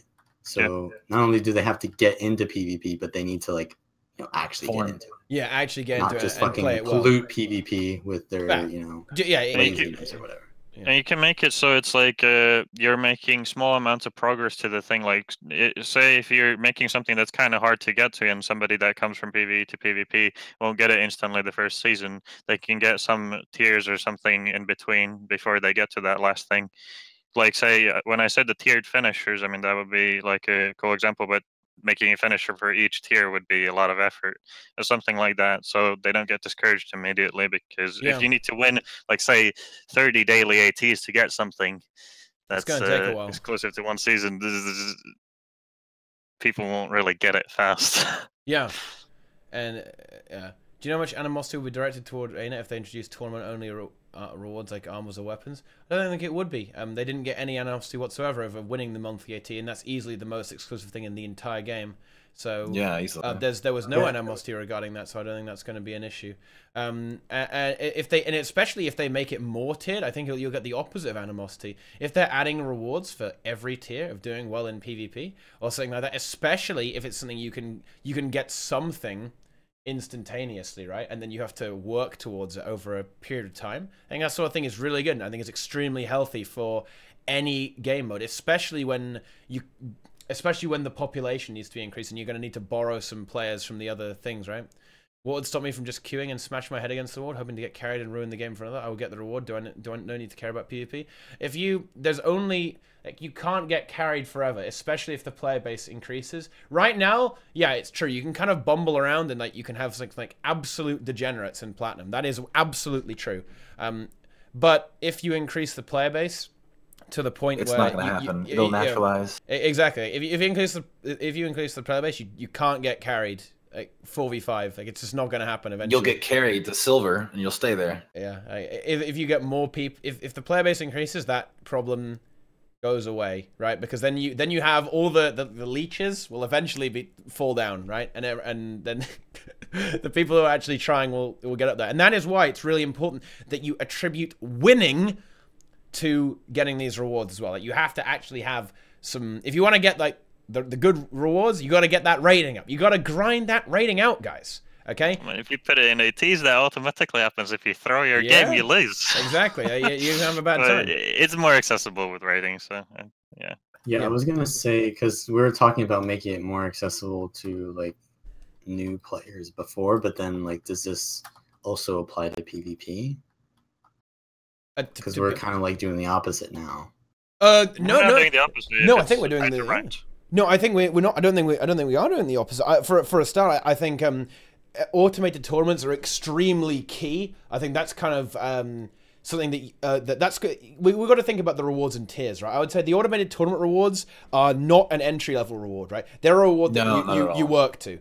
Even the dailies, right? Okay, which you've got a season under your belt at least. Yeah, right. Though they'd still have the backpack, which they can do. Yeah, there's the backpack. There's a lot of things. But what I was saying is that you also want to have some like mid-tier rewards. Say you have rewards for staying in gold, you have rewards for staying in platinum, you have like a finisher for staying in platinum, right? And stuff like that. And and as Frosty was saying, like massively increase the amount of pips you get. Make it very beneficial to be in platinum instead of just a little bit beneficial, right?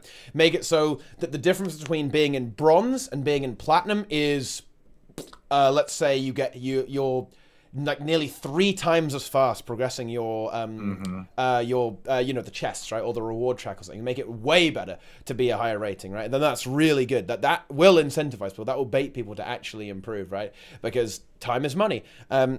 Especially if you can't buy your way to victory, because the important thing is just making it so you can't buy your way to get all this stuff as well. And no, I don't mean with the real money. I'm not talking about $400, Frosty. Fuck's sake, man. Okay.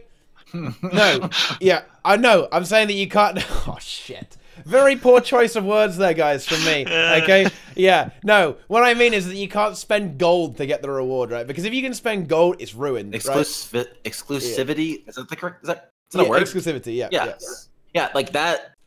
When we get back to that subject on exclusivity, that's going to bring people in. Like Vallun was saying, we need to bring people into PvP. If you have something that's truly exclusive, they truly can't just go out and buy off the cash shop or off the market board. You're going to create more people in SPVP, and you're going to create more bronze players, more silver players, more You'll get people in the legend. And then now with duo queue coming back, you're naturally going to have a higher ranking. There could be something above legend, and it could mean, I don't know if there is. I don't know enough. There may be. But is there a capped rank? I don't know. It's soft capped because eventually, look, okay, if you're really high legend, say if you're, let's say, what was the highest rating last season? I believe it was nearly 1900 in EU. But the thing is, if you lose at that rating, you're gonna get fucked, right? I mean, you're gonna lose so much rating, and when you win, you'll barely gain any, right? So it's kind of soft capped because there's only so much you can do. There's only a certain amount of win rate you can have in solo queue PvP, right? With duo queue, you'll see that come back. I mean, back in the day when people like, when Sind was duo queuing with Misha, they were like absurd win rates. You could with duo queue, you can have some really crazy win rates. You like 80%, 90%, that sort of thing. So we'll probably see win rates go. We'll probably see rating go higher. Probably go higher in the next season. But yeah, there is a certain level. There is a certain level of a soft cap to it, right? But yeah, that will be good. To ArenaNet, because like holy shit, the ideas are really good. Yeah. So yeah, tiered rewards are really important, but it's to kind of to finish my thought on that. It's the fact that you need the mid tier and almost low tier ones as well, in addition to the high ones, because we have that high level incentive, right? You have that crown, right? And we did have God of PvP, but that's going now because people are too naughty. All right, God damn it. I mean, yeah, that wasn't even a good reward. Like God of PvP just sounds like cringe lord, to be honest. I like the rank 2 title. Rank 2 is good, but God of PvP, legendary demigod. If you know, like if you play on NA back in the day, like there was this guy named God of PvP, Prince Chaos, and I just think of him every time I think of God of PvP. That's good. If you were that title, I'm sorry, Naru, but you just make me cringe. Wow. Like, this guy Prince Chaos would just he was like the epitome of like a dual server, like when I say dual server, role player, you know what I mean. I don't need to go any further. Okay. All right. Yeah, I mean, it was like I wanted at least the rank 2 title for the first season, and then after that, the seasons after that, I didn't No, I didn't want to do it. It's like, the rank 2 title is just as polluted as the rank 1, if not more, because there's more people with it. And someone did make a comment about why not just make the game fun, like League of Legends. And I would also, my God, I would that's also, not fun. well, here's the thing, I would also reference StarCraft 2 here, okay? People don't need to be rewarded to get good at StarCraft 2. You get fuck all, in fact, for being good at StarCraft 2. And here's the thing, though. Those games, their entire concept is around being competitive, right? The Guild Wars 2 is actually designed to not be competitive, right? Everyone can harvest the same gathering nodes, everyone can do the same quests all at the same time. It's the exact opposite of competitive. It's collaborative. The entire game is designed around that. Whereas League of Legends, I mean, I wouldn't say League is fun, I would say League is pain. Honestly, it's pretty fun. But you know what I mean? The entire point of that game, its only thing you can do in League of Legends is try and beat someone's ass, right? And the same in StarCraft 2. Like, what are you going to do? Like, you're just going to grind leveling up your account in StarCraft 2. It's capped at 30. You'll get there very, very 35 actually, I think. But you know, it doesn't take very long. It's a waste of time. Like, the games are very, very different, and the way the communities are as well. Like, Guild Wars 2 community is not very competitive. In fact, they're very friendly. Okay. Shouldn't the PvP side of Guild Wars 2 be like that? It's about actual competition, not cooperative. I mean, this is true, but the thing is, the community feeling is endemic throughout the entire game, right? It's not just one game mode. It's the entire way that people don't really care that much about competition. People care about rewards, and the way you make them care about competition is by putting rewards that you have to be competitive for. If you do that, then I think Bingo. you will see Care at the end some of the stick. action. Oh yeah, but that's why you need the mid-tier rewards, because not everyone is going to say, you know what, those rank 55 kids, trash. Okay, right? I'm ready, Teapot. I'm ready. Yeah. Okay, not and in the same way that people who raid, right? For example, some people who do the raids doesn't even know that they don't exist anymore. Yeah. Well, fine. It's a snooze. The scrolls, weekly Doom fine. CM clears. Okay, yeah. In the raids, not everyone is going to go. What, you know that record that SC did? I saw Derpy Mower cancel an auto attack. I'm going to out DPS him. Not everyone's going to do that, right? And that's in PvE. You won't notice that. Okay, that's not going to make any difference because, again, you're not competing over a raid boss kill, although that would be kind of fun. Maybe you could make a tournament around that. I don't know. Anyway, it doesn't matter there, but in PvP it does. Because there is competitive. So you have to have something that everyone can kind of go for, but then you want something that less people can go for, then less people can go for. Because the thing is, once you've got to gold, guys, you might as well get to platinum. You know what I mean? Like, you might as well go for it. The closer you are to something, the more likely you are to go for it, and that's why you need steps. You need some little steps, okay? And a badge is some motivation, and some people are motivated to go for that badge, like to get that rank, and that's great. But not everyone is. Some people just want the rewards, and the way the rewards are now, you're not rewarded enough for being good. You can just kind of lose your way to finishing that Byzantium chest, right? Easy peasy. I think that one thing that needs to be mentioned is that people don't just want rewards. Like, they're playing an MMO because they want to like play with other people, so that kind of ties in like with like the world v world alliances kind of thing, and like the PvP guilds I mentioned earlier and duo queue. Like, even like just watching a stream, like one of the reasons why I enjoy Teapot streams so much is because he's constantly always like in Discord with other people and talking to other people, and the social interaction is just more engaging than, just, for example, my stream where just AFK farming queues, like there are people that, enjoy the gameplay streams as well. Like CSGO streams are a lot about gameplay, right? But, MMOs are a very diverse audience.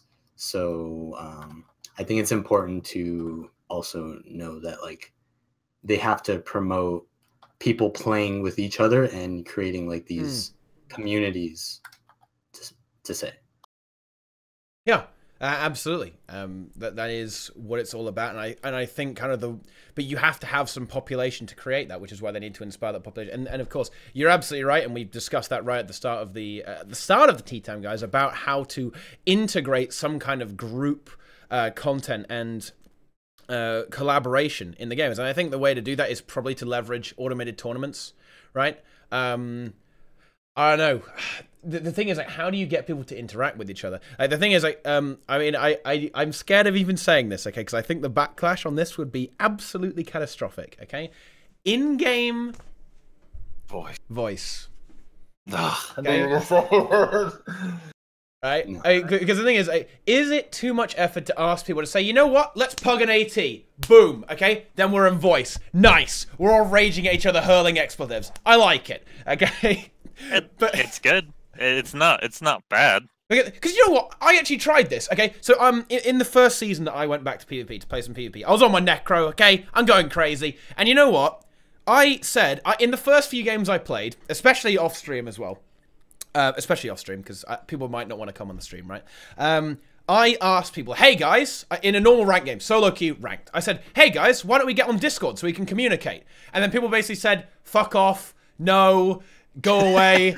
And that every time. I didn't even get one person to do it, man. Okay, seriously. The only time I did it was when I queued into people like Sauron, who you know, I know Sauron, so you know he came in Discord and came to play, right? Right.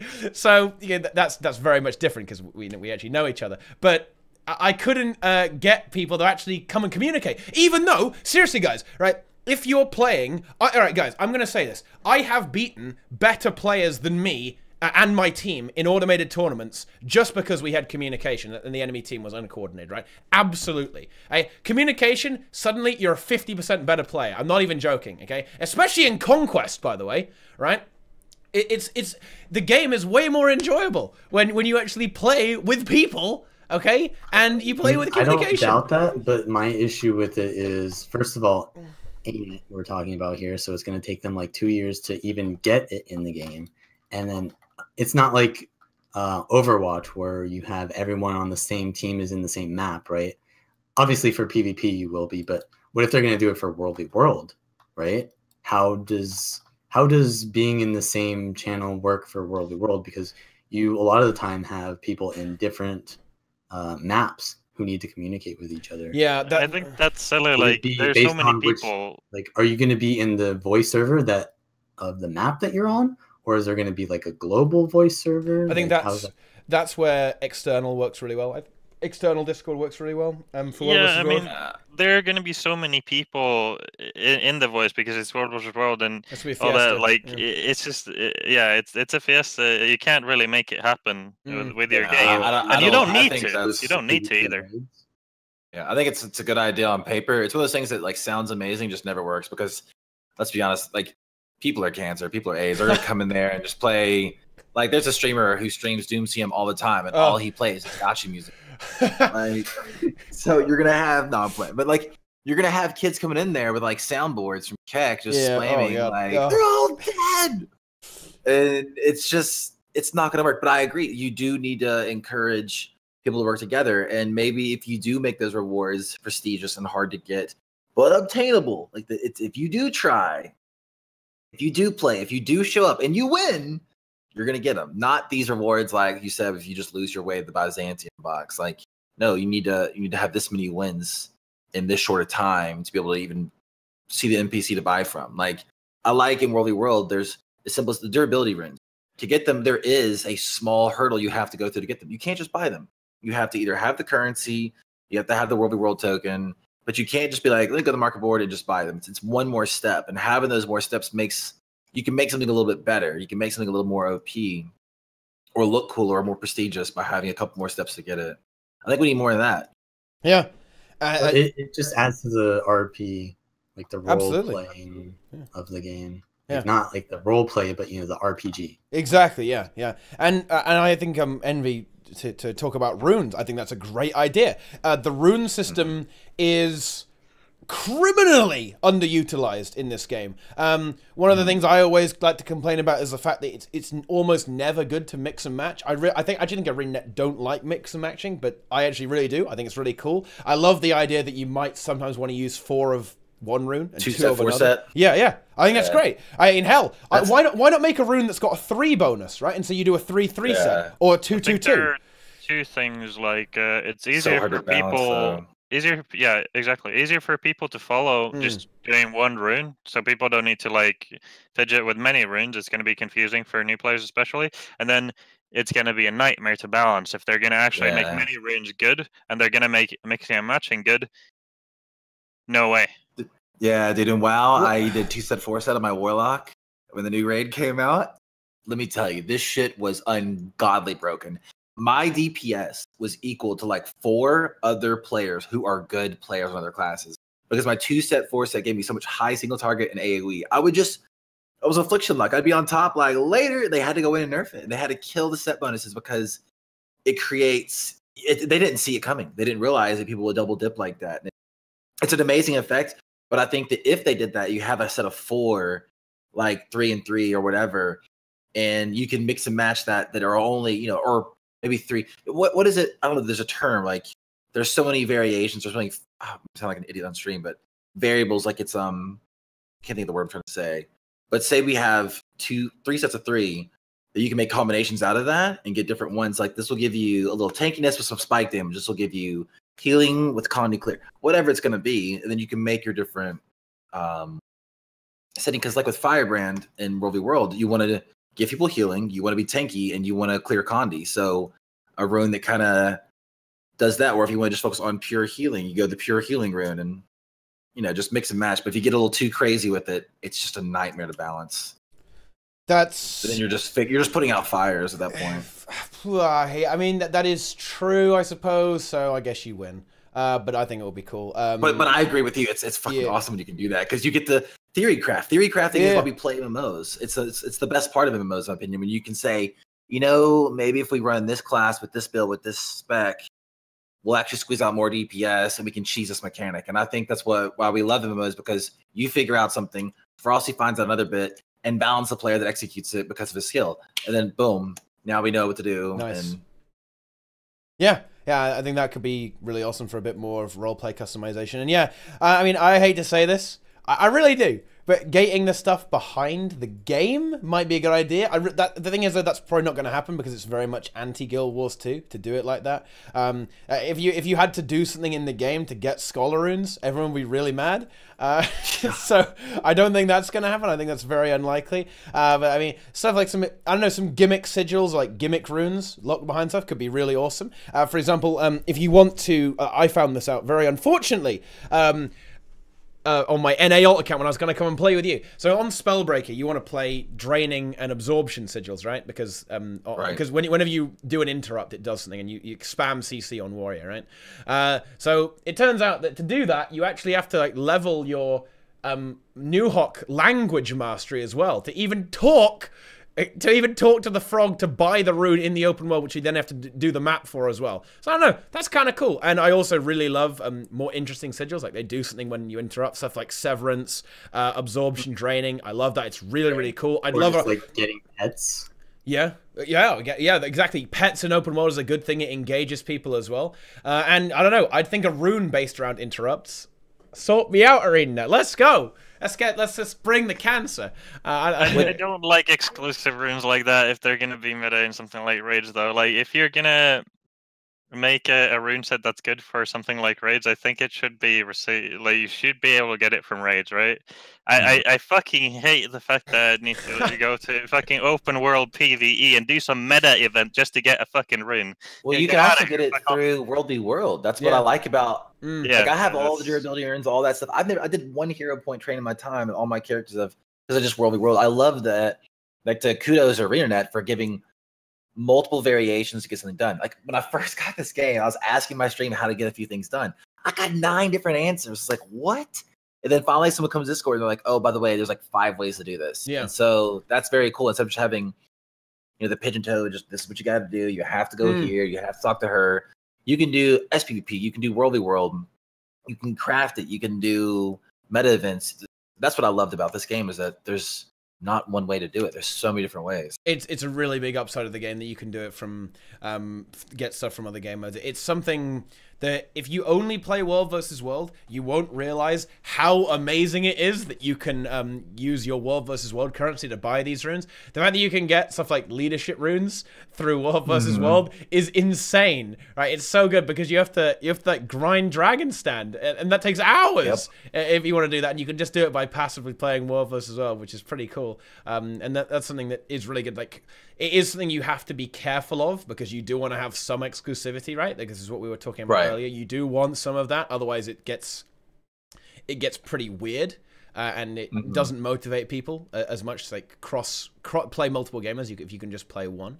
But you know, I definitely think having that, making it convenient to transition between game modes, is something that ArenaNet does really well, and it's a big strength of the game. So yeah, I mean, to add on what you were saying is like, you need to keep things exclusive. When you make legendary armor for PvE, you have to do the meta events to buy the, I think it's called Gifts of the Pack.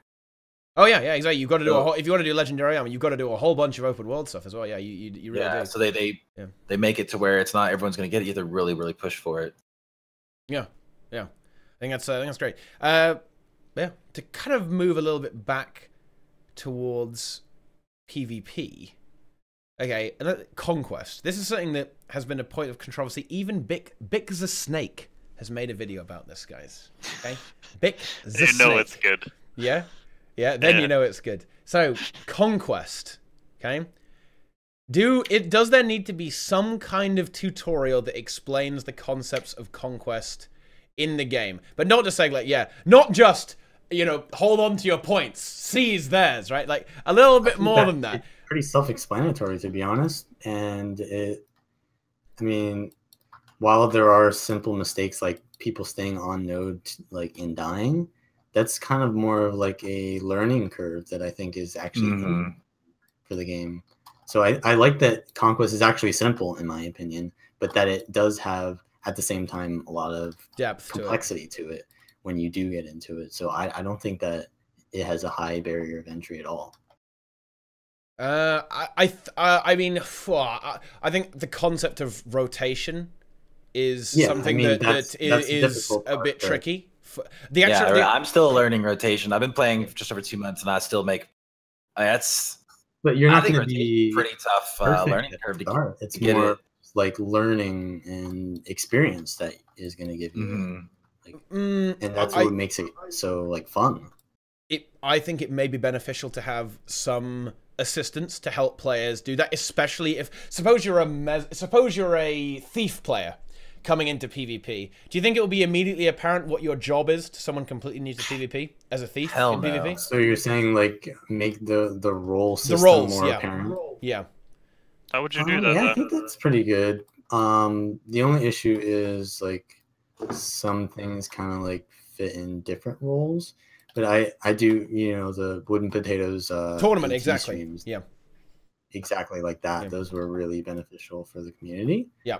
And if somehow like that can be created in a different form as like a tutorial, that would be really helpful, I think. Yeah, and then you could tie that into build templates, right? Because as you were saying, you can kind of have multiple roles. You can have multiple playstyles per class, even, right? So you can just have them linked to my YouTube. Hey. Easy clap. Yeah. I mean, hey, that sort of thing could be potentially That's marketing 101 right there. Yeah. That was a good plug. Yeah, it's good. What do you think they could do, though? Because, like, bills change and all that.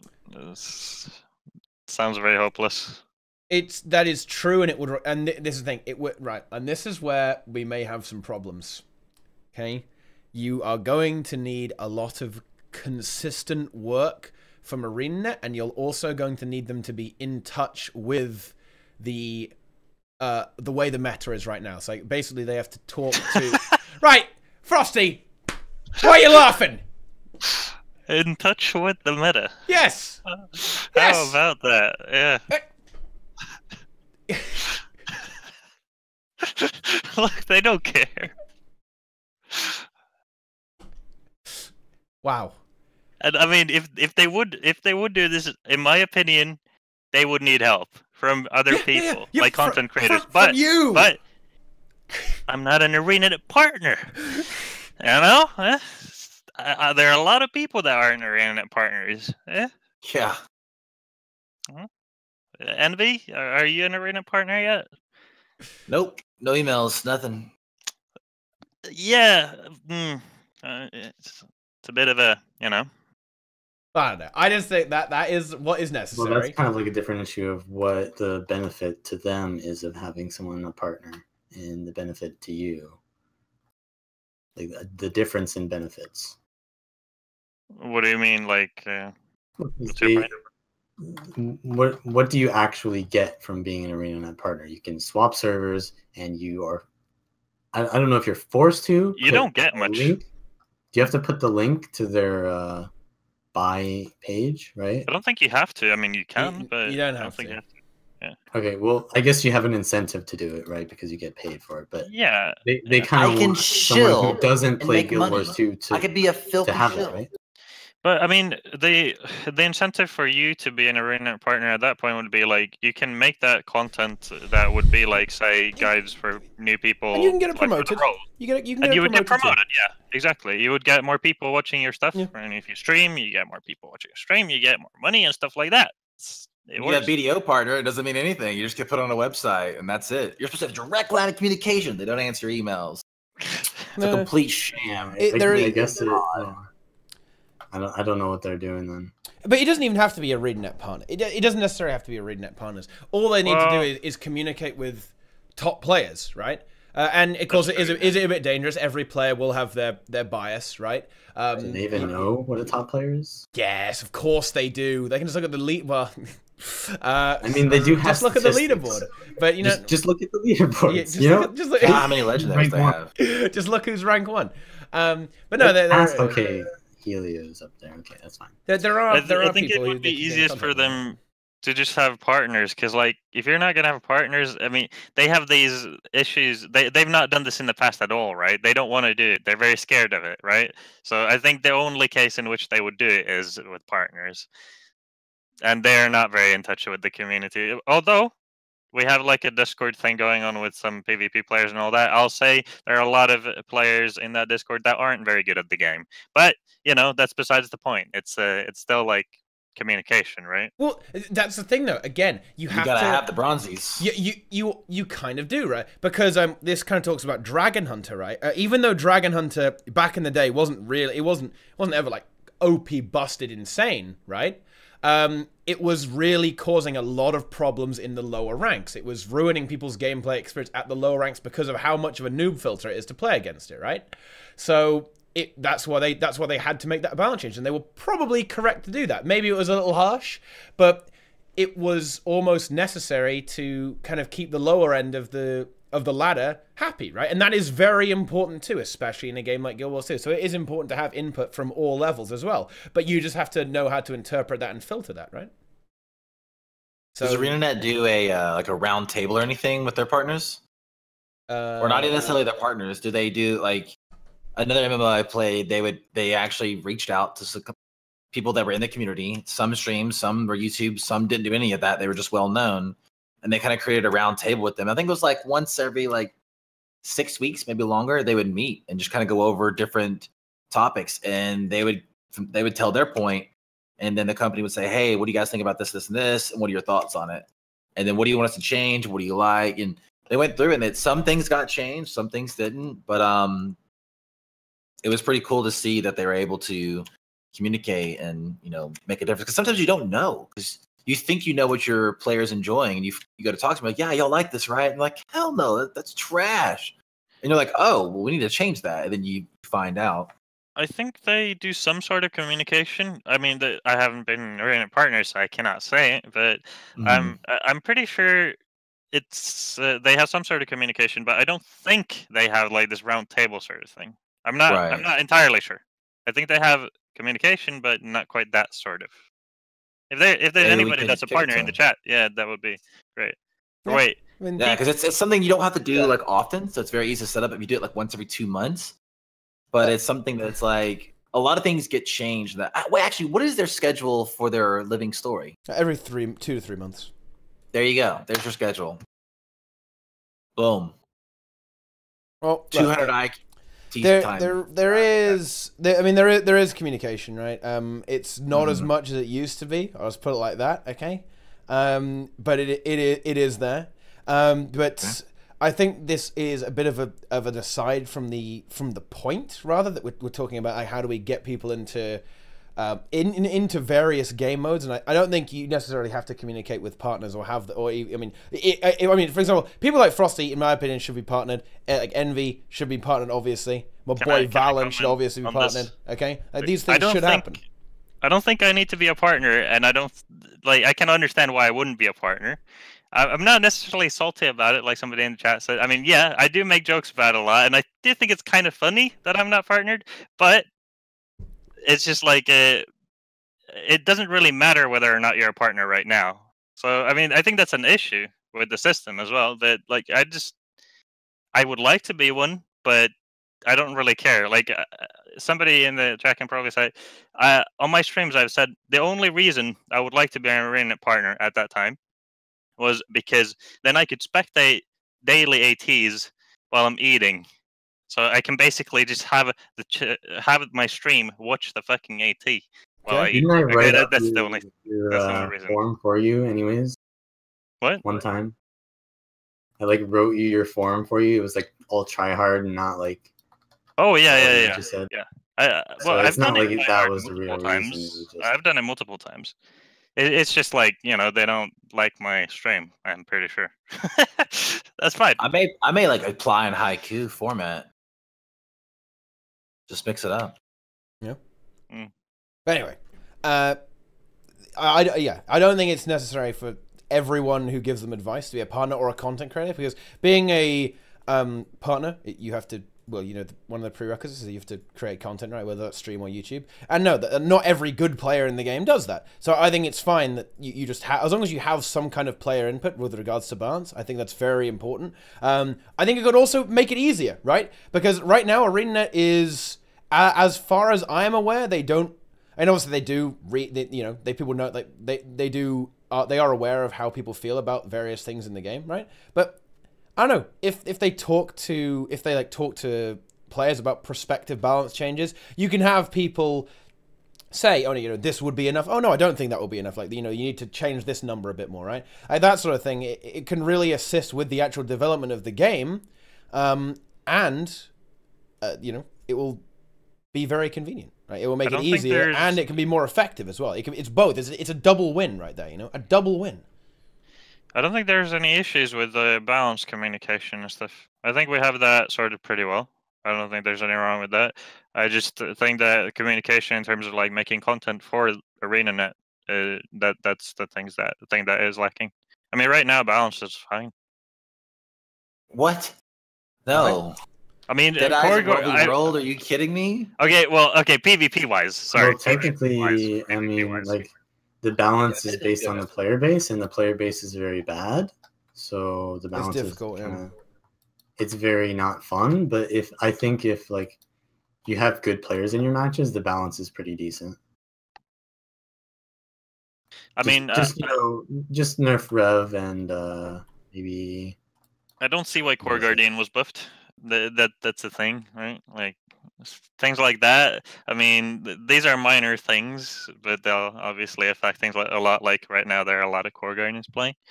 Yeah, I really think it shouldn't exist. Don't rain on my parade. Come on, man! Like, we got to talk out the stream.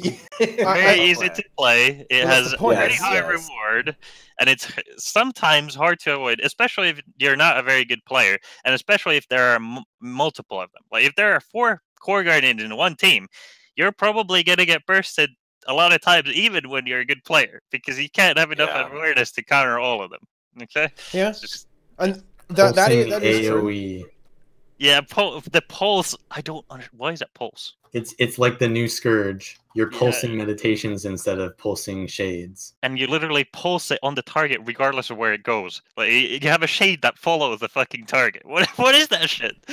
And that is kind of a problem. And as chat, and I think this is a good point in chat. I think one of the problems with how PvP is right now, that there's quite a lot of burst, right? There's a lot of burst. So if you're new and you don't really know what a core guard does or what something like a rev does, you're just gonna get like flattened, right? Or something like Condi Mirage is still gonna flatten you. I think that is kind of a problem. It's something that maybe address. Like some of the builds that are about a lot of the time are very new player unfriendly. Although Core Guard is also, you know, paradoxically, it's a good build for a new player, right? It's a fairly easy build to understand and figure out what to do on it. I don't necessarily think that that's the thing, right? Like, I think burst is pretty straightforward still. I mean, learning the burst, which skills to use and all that, and what classes do and all that to avoid it, that can be at start a little bit complicated, I guess. But you get past that very fast. I think having more passive gameplay is way more complicated because what I've seen from the past of this game, even at the top, when the game gets more passive and less so bursty, you start to realize, you start to see which players are mechanically just not good. Like, you start to see players that just rely on the fact that you can actually just burst people down. You should, like, okay, there are some people in the pro league as well. Yeah, like when it's more rotation based and more cooldown based, people have a way harder time playing the game. Okay. That's like with Condi Mesmer. Condi Mesmer was one of those Condi Chrono, that was like the first one that really exposed it, in my opinion. When Heart of the Thorns was out, Bunker Chrono came out and all that, that was still pretty... Well, it wasn't straightforward to say that, but you get it. But when Condi Chrono came out, that was the first thing I saw. Okay, well, damn, Hellset's pretty trash. What? Okay, like I was like, okay, Hellset's actually pretty good at Shadow Mesmer. But then Condi Chrono came out. Wow, they're actually really bad. Wait.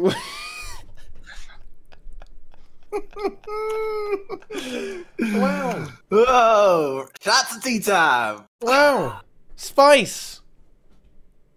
That is true, though. I mean, any class that half can play, it's got to be pretty. Are you talking about like Shadow or Prismatic Understanding Mesmer is passive play? No, like No, I'm talking about Condi Chrono.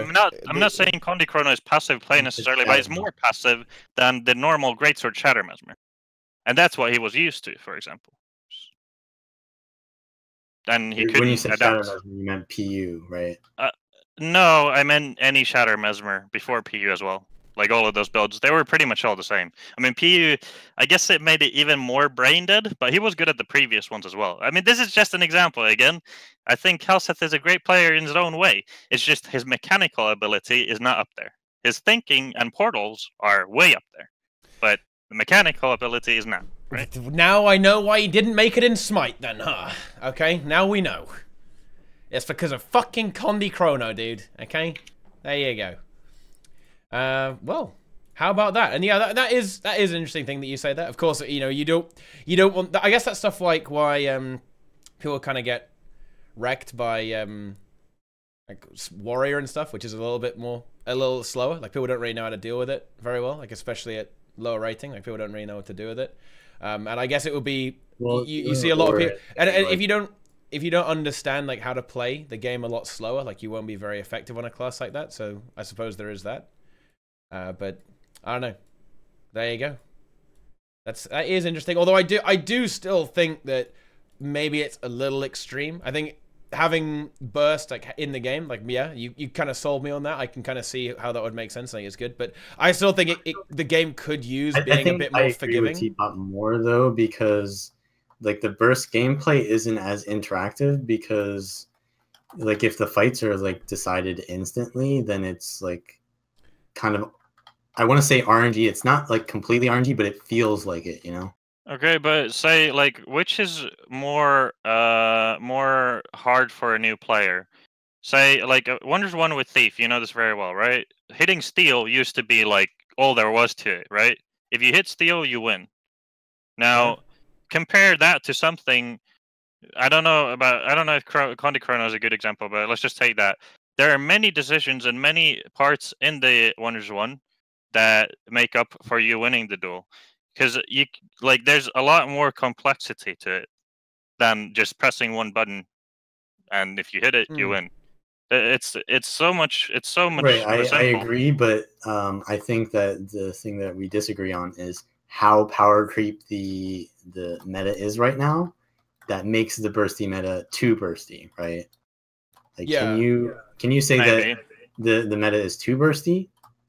I find it. I think it's very unforgiving. A little too unforgiving, perhaps. I think It stuff used to like, be way more I unforgiving. prefer this meta over the last one. The last one was way too Connie heavy. I did 26 games on stream with matching Connie Mesmer and Connie Thief every game. Like I couldn't get away from it, and then every game we didn't match them, we won. The thing is, like, if you're getting +1 by a Revenant, you're gonna die every single time. Like, they're just gonna kill you. It's like kind of uninteractive in that way because you have no choice but to die, right? Because if they land sword 4, you're dead. So that's kind of what I mean, like, by interactive. Yeah, I think there is an argument to that, and it's definitely true. I think Frosty's definitely right that like a burst is a lot easier for people to understand what they need to do. But I think on top of that, with the way things are now, I kind of feel like it's difficult for people to see where they went wrong almost a lot of the time, like, especially in team fights. Like, because if the team fights just end if all the fights end very, very quickly, I think not having the ability to make kind of like the lesser recovery potential of the way things are, I think is a bit of a struggle for players to understand what went wrong exactly, especially in the larger fights. Like, like why did what went wrong here? I would also say that the res, all the res stuff that's going on right now, like stuff like Signet of Mercy, I think is also not good. I think it's really cancerous, and it just feels bad as well. I imagine that you put all your effort into like downing the enemy necro, and well, they're back up because of Signet of Mercy or like the res trait on Guardian. I think some of the stuff is just not good for the game. In a way, that's kind of like necessary though to counter the burst. So exactly, kind of rid of both. Yeah. I think Vallun had a good point on his stream this week. I think it was this week. He said a lot of the balance changes recently may have been very like mechanical and player oriented, but not necessarily about having fun. We got to make sure we don't want to get away from that. You don't want like the meta before. I found way less fun in this current meta. I find this meta more fun, but again, I do feel like if you go to the wrong area, you just get blown up instantly. There's no outplaying. I think this is like.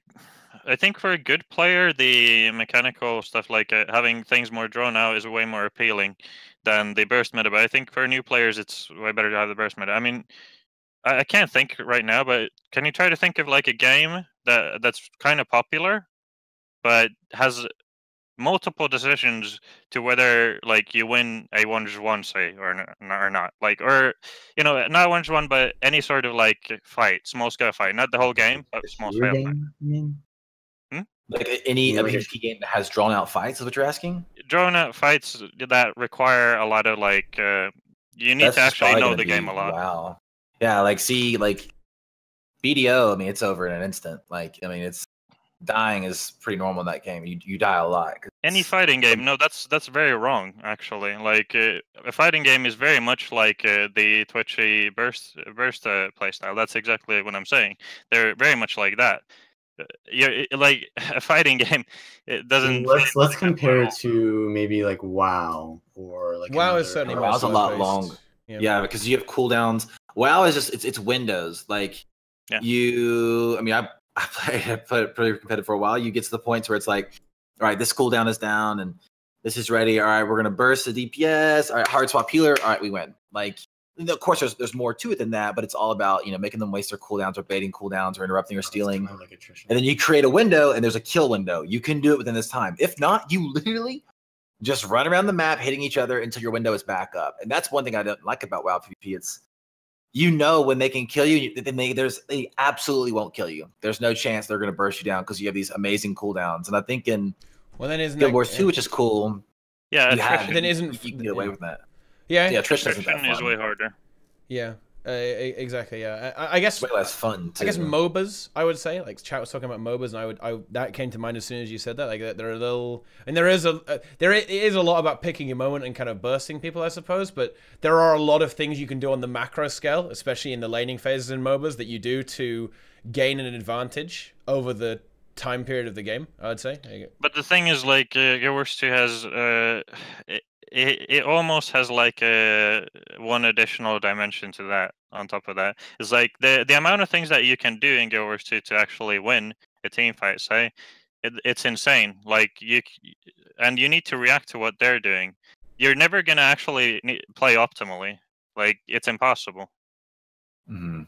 So that's the point, right? Like, to put the game more to that direction is gonna make the game way more hard, because you're gonna need to learn, say, like, positioning. Positioning is something I'm pretty good at. But if you're like a player that's come to the game recently in the Scourge metas and all that, like when PF came out, your positioning is probably pretty bad, actually. So, like, things like that, I'm not sure if you want to have that, because they make the game really, really complicated. I like that, but it's not good for new players. Mm.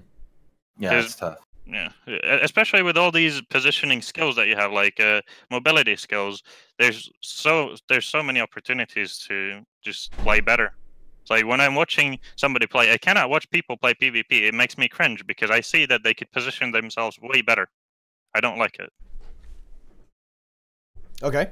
Well, I guess that then I guess we can kind of agree that, I don't know, but maybe you think that I do kind of agree with you. I think that if you do make it too much of like a value-oriented playstyle where you have to be constantly doing stuff, and then yeah, like it's gonna raise the barrier. Both is good, But right? yeah, that's what I would say. I think maybe like compromise is the best way to go. Just like tone down the burst a little bit, so it makes it a little bit more forgiving. Right? A big issue that I have is that positioning actually is irrelevant a lot of the time, because a lot of the burst classes can just teleport on you, like Core Guardian and blow Revenant, you up, or just be max range, like Mantra Mesmer and. No, you can position versus those as well easily. I mean, you do have line of sight, but that's basically like. No, you can use any sort of terrain that's above the ground level. If there's a thing you can jump to, right, you can do that, but only for so long.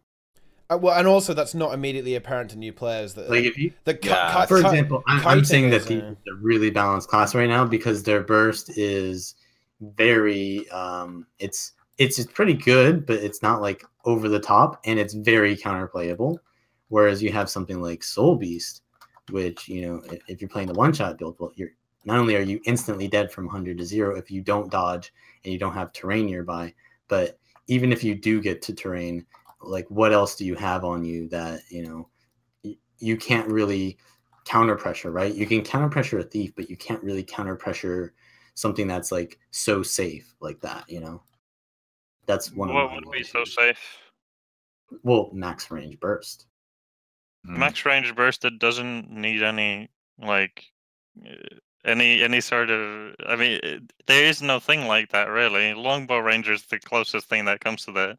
Like, everything is another thing. Yeah, but you need to actually hit them with a mirror blade, and you need to get close to them for that. And if they're up on a higher level, you cannot even do your burst. It's right. It's a little more time gated because they have to pour it in. What I'm saying it's easy to react to, and it's easy to counter pressure. Really, it's just like I'm not saying it's hard to 1v1. I'm saying that in a situation where you're in 5v5 Conquest and like the meta where it's very lacking sustain, if there's one, you know, member of your team who you can't trust, well, then you're just gonna get snowballed by the enemy, you know, hard carry, because they're gonna kill them, and then you're gonna be 1v2, and you're not gonna survive versus that, right? Because it's just you just can't survive versus it because it's a hard carry. Unless you think you can. I mean, yeah, I think I can. But we're trying to think like a normal player's perspective. Yeah. No, anything that has mobility, like utility, decent amount of utility, I'd be confident on. What about Hollow? Yeah, pretty confident.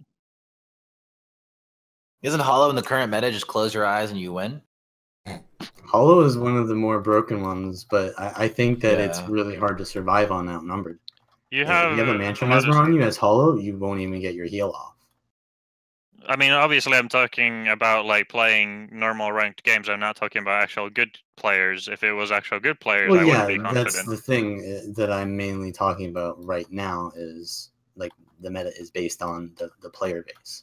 Like I said this at the start, I don't think the meta is that bad when you have good players in the game, right? But when your Necro instantly dies at mid one game and then you go into the next game and it happens again, you know, you start to think maybe Necro is not the best class to have on your team. Yeah, well, even though it's because what of is the player it? base, right? Because It's of who's playing probably it. the top 2 classes for every meta comp right now. So in it's pretty TCs, popular. it's going to be. It's pretty popular, that's for sure. Oh, yeah, your game needs to be good. The new player's Black Sun, because if you make your game tailored for elitists, your game will die in 2 weeks. Look at WildStar. Yeah, it has to appeal to everyone. It has to right? appeal. Yeah, well, like, it has to have a wide appeal. It doesn't have to appeal to everyone, but it has to have a bit of a broad appeal. It's kind of what we've been talking about this entire time, right? There has to be there to a certain extent, especially given that Guild Wars 2 is marketed as a more casual game, right?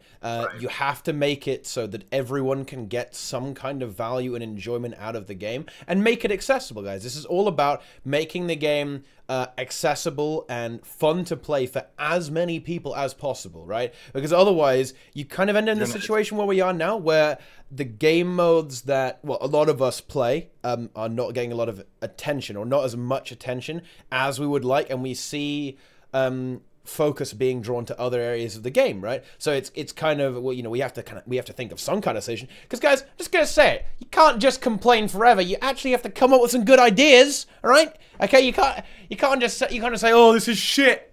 Oh, it's dead game. All right, you're wasting your time. Speaking of which, okay, well, I mean, you forum can, post. but yeah, go ahead, Val. I'm sorry. I mean, I just have a forum post that, you know, I went over all my balance suggestions. I think I did that like the past 2 balance patches.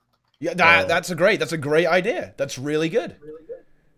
I don't know how much they listened to that, because they buffed Revenant instead of nerfing it. So even though we knew Revenant was going to be OP when they nerfed Connie Man, okay, look, they still went ahead and buffed it.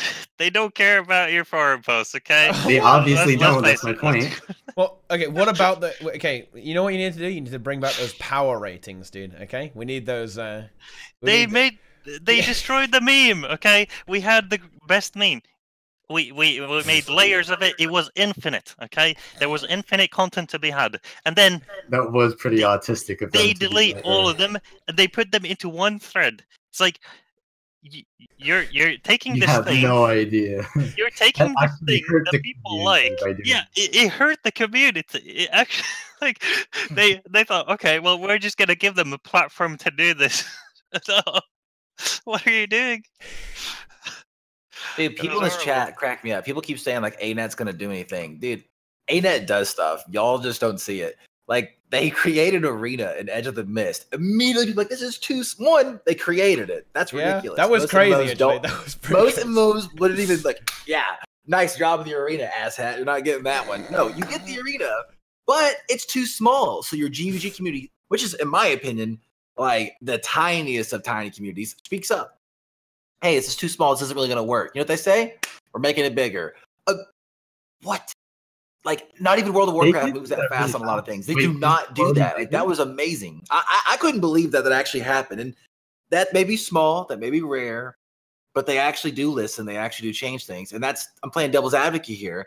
There's a lot of things they don't nerf. Like, as a new player, when I came in, all the guys in my guild, oh my God, Condi Mesmer or Condi Mirage and Condi Thief, you would hear people making up curse words, just raging because some Condi Mirage or Condi Thief, I didn't get him to 1 HP. They didn't even take 1 HP off of him. And like, to that point is, you got to make the game able to play for new players that get to progress. If they go into PvP and they're just constantly getting shut out. Now, we do know there's a hidden MMR in Unranked.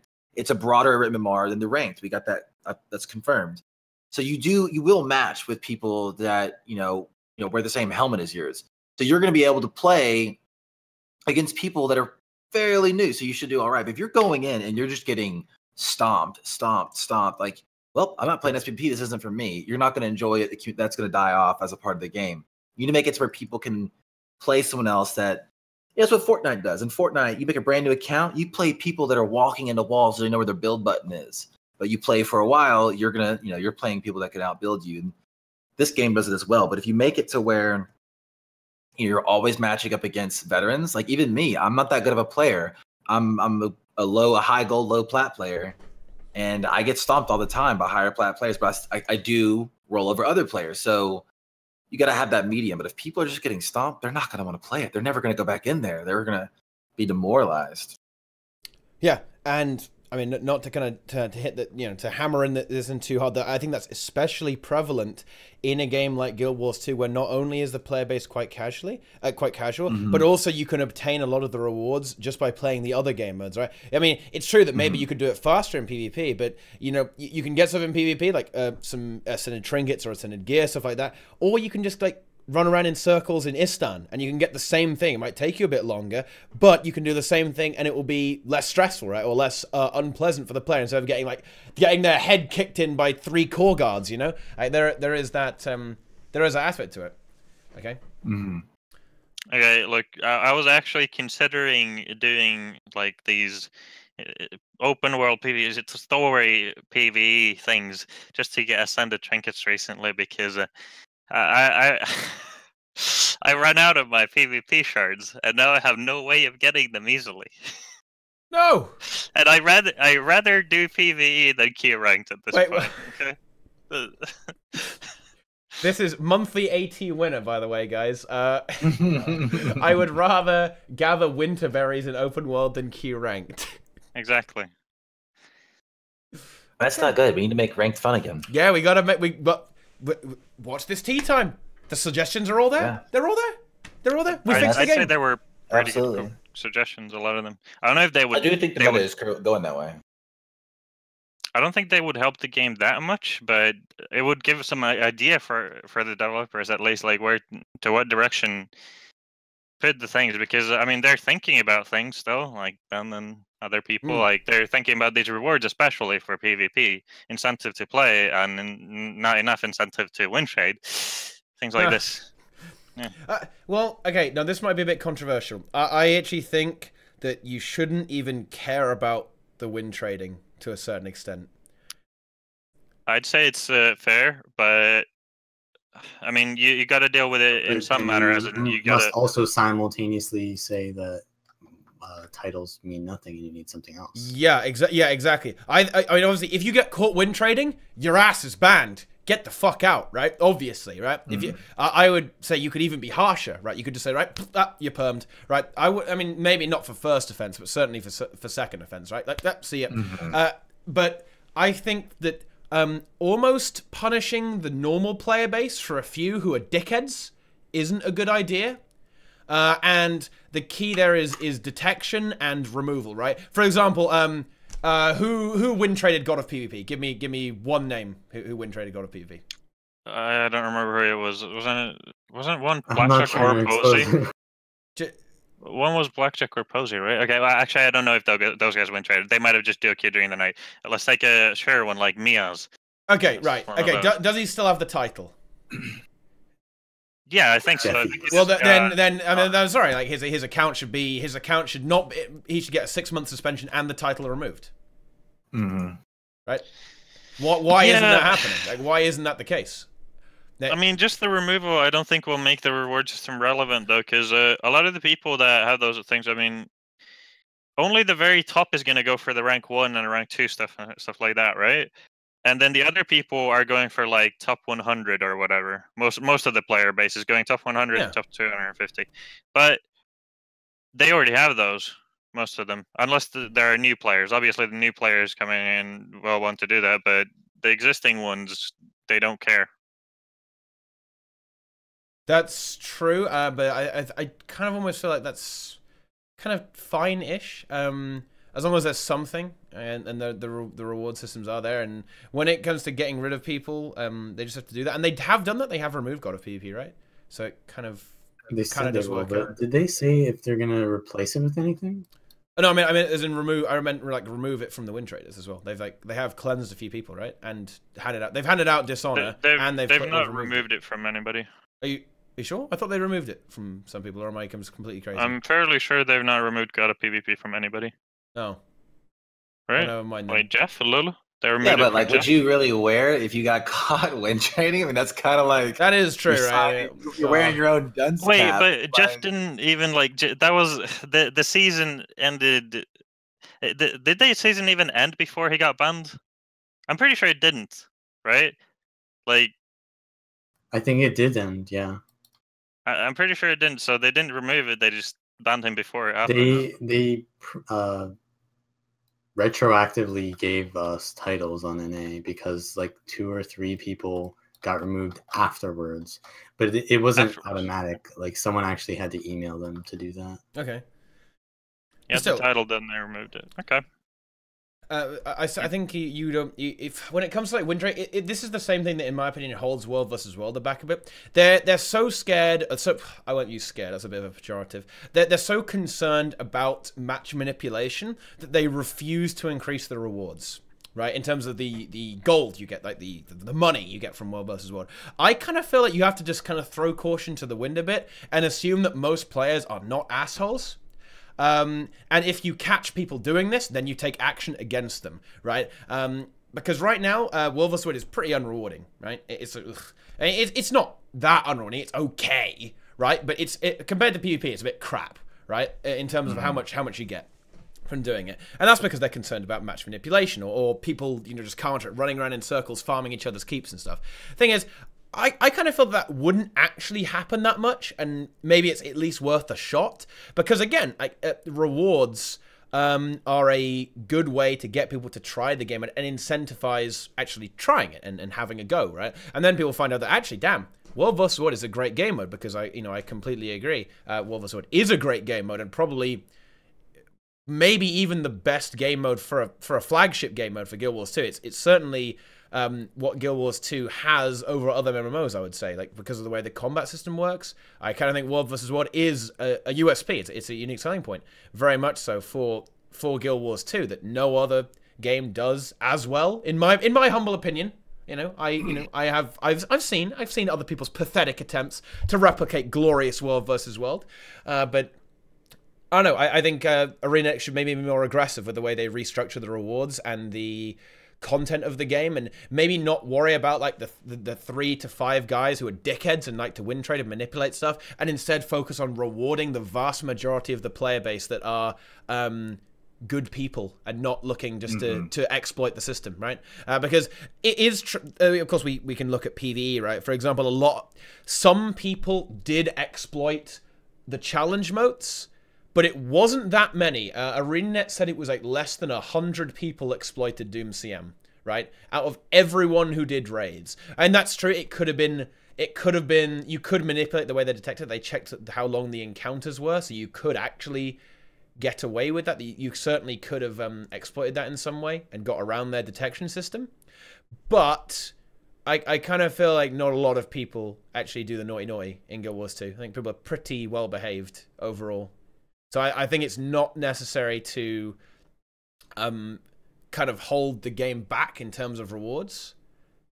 And they can actually just go for it. And I think they should probably at least give it a try. Okay, if I'm wrong, and it turns out that like 90% of people exploit the fuck out of everything, then yeah, sure, okay, fine. I'll eat my words. But personally, I think they could give it a try and give some proper spicy rewards. Okay. In World vs. World, it would probably work, but in PvP, I mean, people will win trade, and I think they were talking about at one point, like how they had something coming up for the win trading, like solution was. But if they're gonna just remove the rewards, it depends on what they replace it with. But they might not have anything. They might not need to do that. I think they just don't want to put time into it. If that makes sense, like.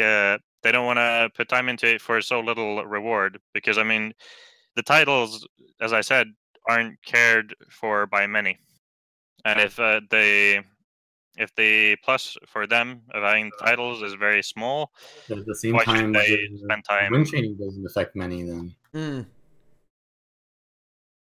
Sure, but the win trading like affects a lot of like the image of the game. For example, people, regardless of even if they play, they don't even play PvP, but these Reddit posts, like, I mean, it's a lot of bad, it's a lot of bad stuff coming from that. Like when people are win trading, you need to put the effort into it, or if you don't put the effort into deleting the win traders, then people will be mad, regardless of if they're going for those titles or not, and that's not good. It's the principle. Yeah, so they need to delete them from the leaderboard, and if they don't, it's bad. And deleting them. Didn't they just recently delete the person that win traded though? Did they do a good job? I don't know. I know do that. They've done that recently a lot. Like they've done a very good job actually. Very recently. Something just happened recently where a person shot up like what? Yeah, I mean 200 something rating out of nowhere. They're doing very well right now, but the point I think is they don't want to do it. They don't want to put the time into it, right? I don't think it's worth it.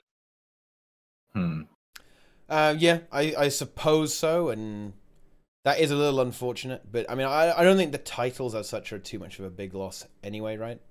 No, they're not. But I also think that they shouldn't be worried about win trading when implementing rewards, because if they catch you, they can of course remove them, which mitigates some of it. And I think the community does have a pretty good idea of who's responsible for this stuff, right? And the win trading memes, like like, people are good at collating that evidence, right? Because they love exposing people.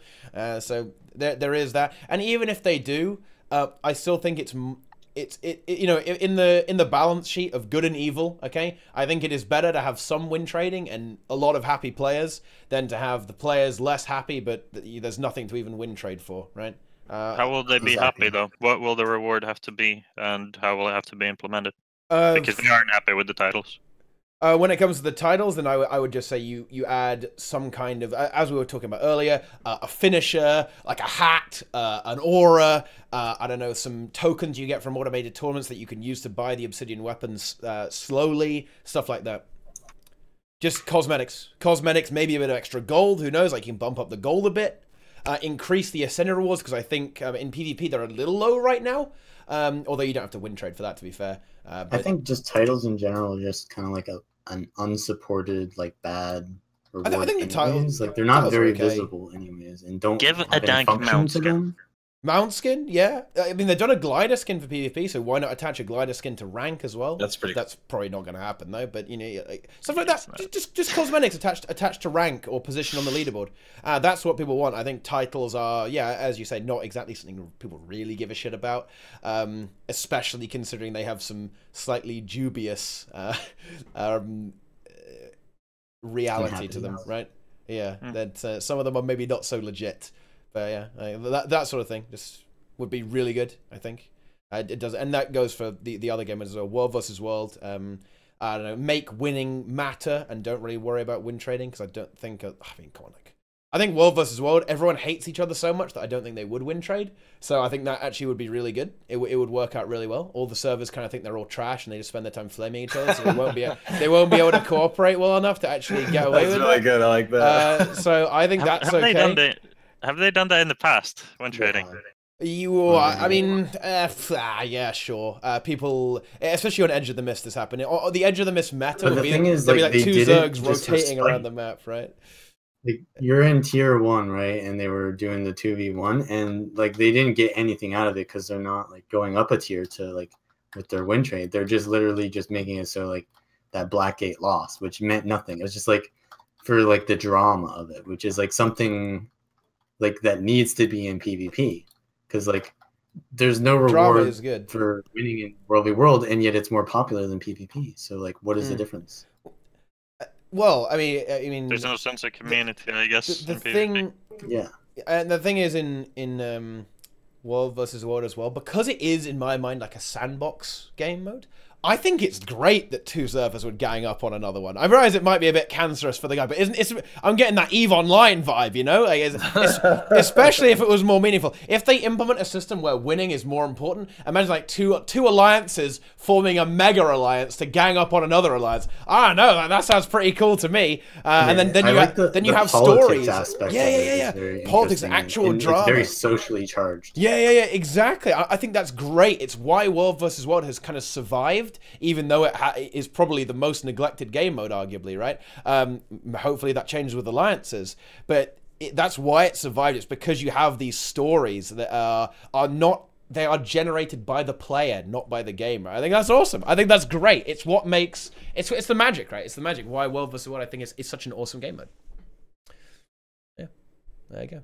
If you want Frosty to turn his light on, the sub goal is actually 50 subs. If you get 50 subs, sub right now. I'm not saying he needs 50 subs to get it. He's pretty sure he's already got that, like, for sure. I need like 100 for the next emote slot or something. So okay. There we go. All right, so 100 subs, guys, and he'll enable the light as well. Okay, he's now going to do only dark streams until he someone gifts him all those subs. Okay, so get on that shit. Otherwise, there's nothing.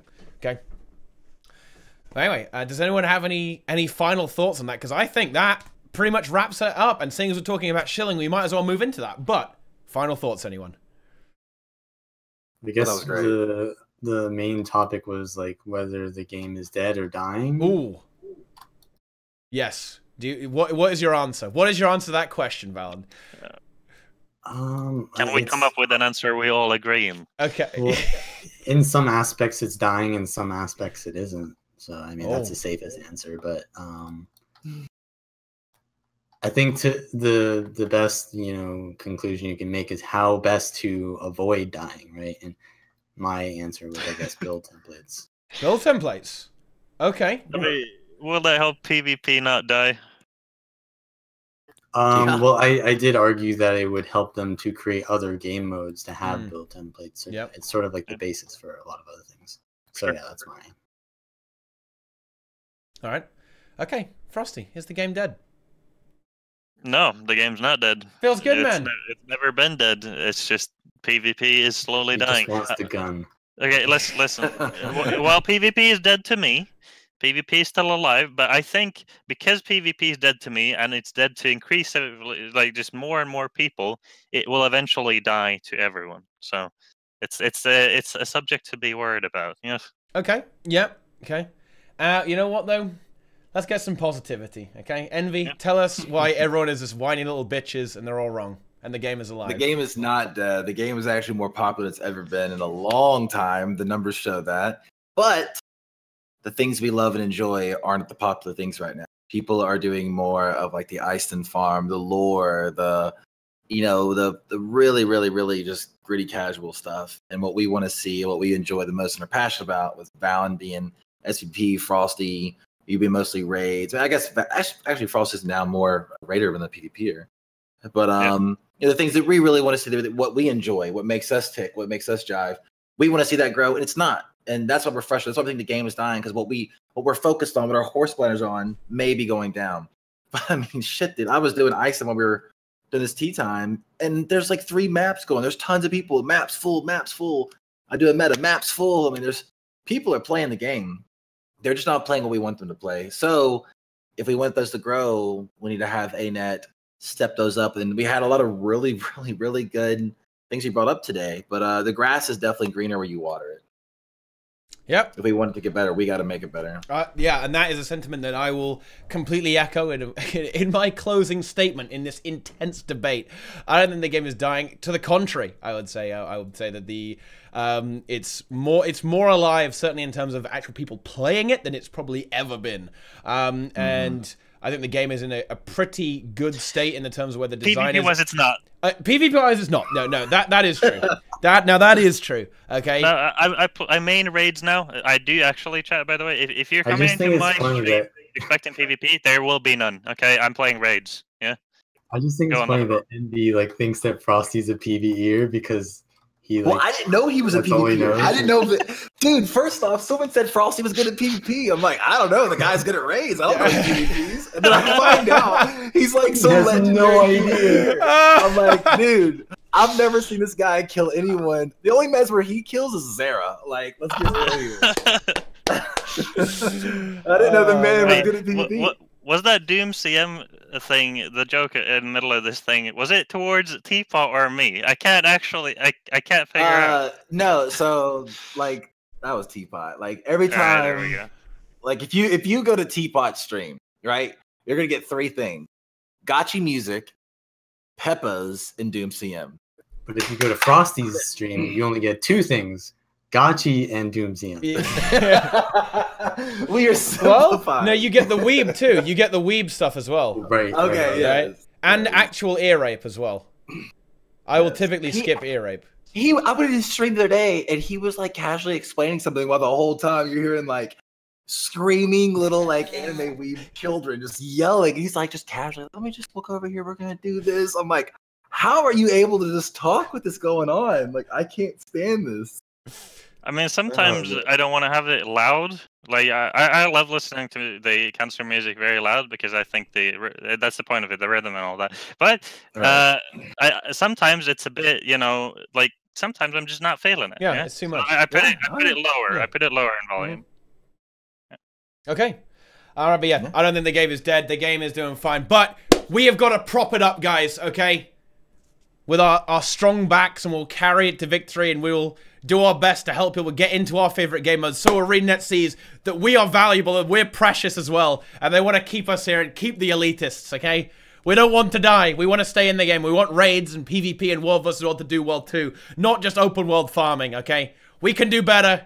Okay, and we, the community, will rise up and strike back against the tide of open world filth. No, I'm kidding. That stuff's pretty good too. But anyway, I think seeing as we started already shilling out a sub goal for Frosty, what better way to cement that by Frosty telling us what he does and where we can locate him on the internet? Twitch.tv/frostball99. Nothing else really matters. My YouTube channel, I mean, everything is in the description of that Twitch channel. And I play really high level raids. Like, I'm an amazing player. All right? Like, you think you're good? Trash. All right? DPS raids me, buddy. All right? No, seriously, though, I do play raids. Yeah. Okay. There you go. Be sure to check out Frostball99 for all of your gachi raids, cancer needs. Oh, yeah. Cancer music. That's a big part. And once a month, you can watch him bully some innocent players in the monthly as well. Feels good, man. All right, let's move over to Envy, the most positive, high-energy person. My only competition on energy level, okay? The only competition. Let's hit it. What are you up to these days? Where can we find you? So I'm pretty sure my soul is leaving my body. I have 3 days left on Aurora. I highly don't recommend it, but I'll be making Aurora this Wednesday night, most likely. Emmy Sleep TV, and then I'm also starting Astrolaria. PvP, World v World, Fractals, raids. I'm doing it all. Probably on every character I've got. So definitely come by and hang out. But this has been quite the grind for Aurora. Yeah. That time gate, dude. I mean, yeah, that's awful. People warned you. People warned you about the time gate. Dude, I thought they were kids. Like, I was so PMA when I started, and now like I don't even want the damn. Okay, chat. Listen. Read the poster before you copy paste it. Okay. I see a few people here that are like innocent, but you just copied and pasted this. Okay, that was racist. Yeah, get out of here. Fucking dumbasses. All right, the mods got it though. It's okay. But anyway, yeah, be sure to check out Envy. Great guy, playing everything across the board, guys. Crazy stuff. And yeah, be sure to follow and subscribe to that. And finally, a new face on TeaTime. What a pleasure. It is Vallun, the god of RP. Okay, the stream, the most relaxing Guild Wars 2 ASMR stream you can possibly find. What I really like, the pillow of the community. Nice one, Rima. Okay, it is twitch.tv/Vallun. Hit me with it. Yeah. I'm actually the highest IQ YouTuber as well for Guild Wars 2. And you can find that. I linked it in chat there. Or just search for Vallun Guild Wars 2 PvP on YouTube. But basically, I'll do like more commentary based stuff there. Sometimes I'll do troll videos. One example of my most popular videos are the Deadeye build guides, stuff like that. Just very informative and very soothing. If you are into that, some may even call me the wooden potatoes of PvP. Yeah. So yeah, that's about it. It's true. Your recent SD in-house PvP video, I watched that. Very good. I enjoyed it. That was like zero. That was editing, though, so that was an awesome video. Like, you pulled off stuff that I was like, all right, let me write that down. You can jump there. So that was good. Okay. And of course, finally, it is I. Thanks for watching, guys. Hope you enjoyed the stream. If you liked it, follow it. TeaTime every week where we discuss various things. And of course, I stream all the time as well. Mostly raids right now. But I play a few ATs, and we will return to World vs. World soon, guys. You better be ready for that. Salt World vs. World. I am going to crush Envy in GVG, by the way.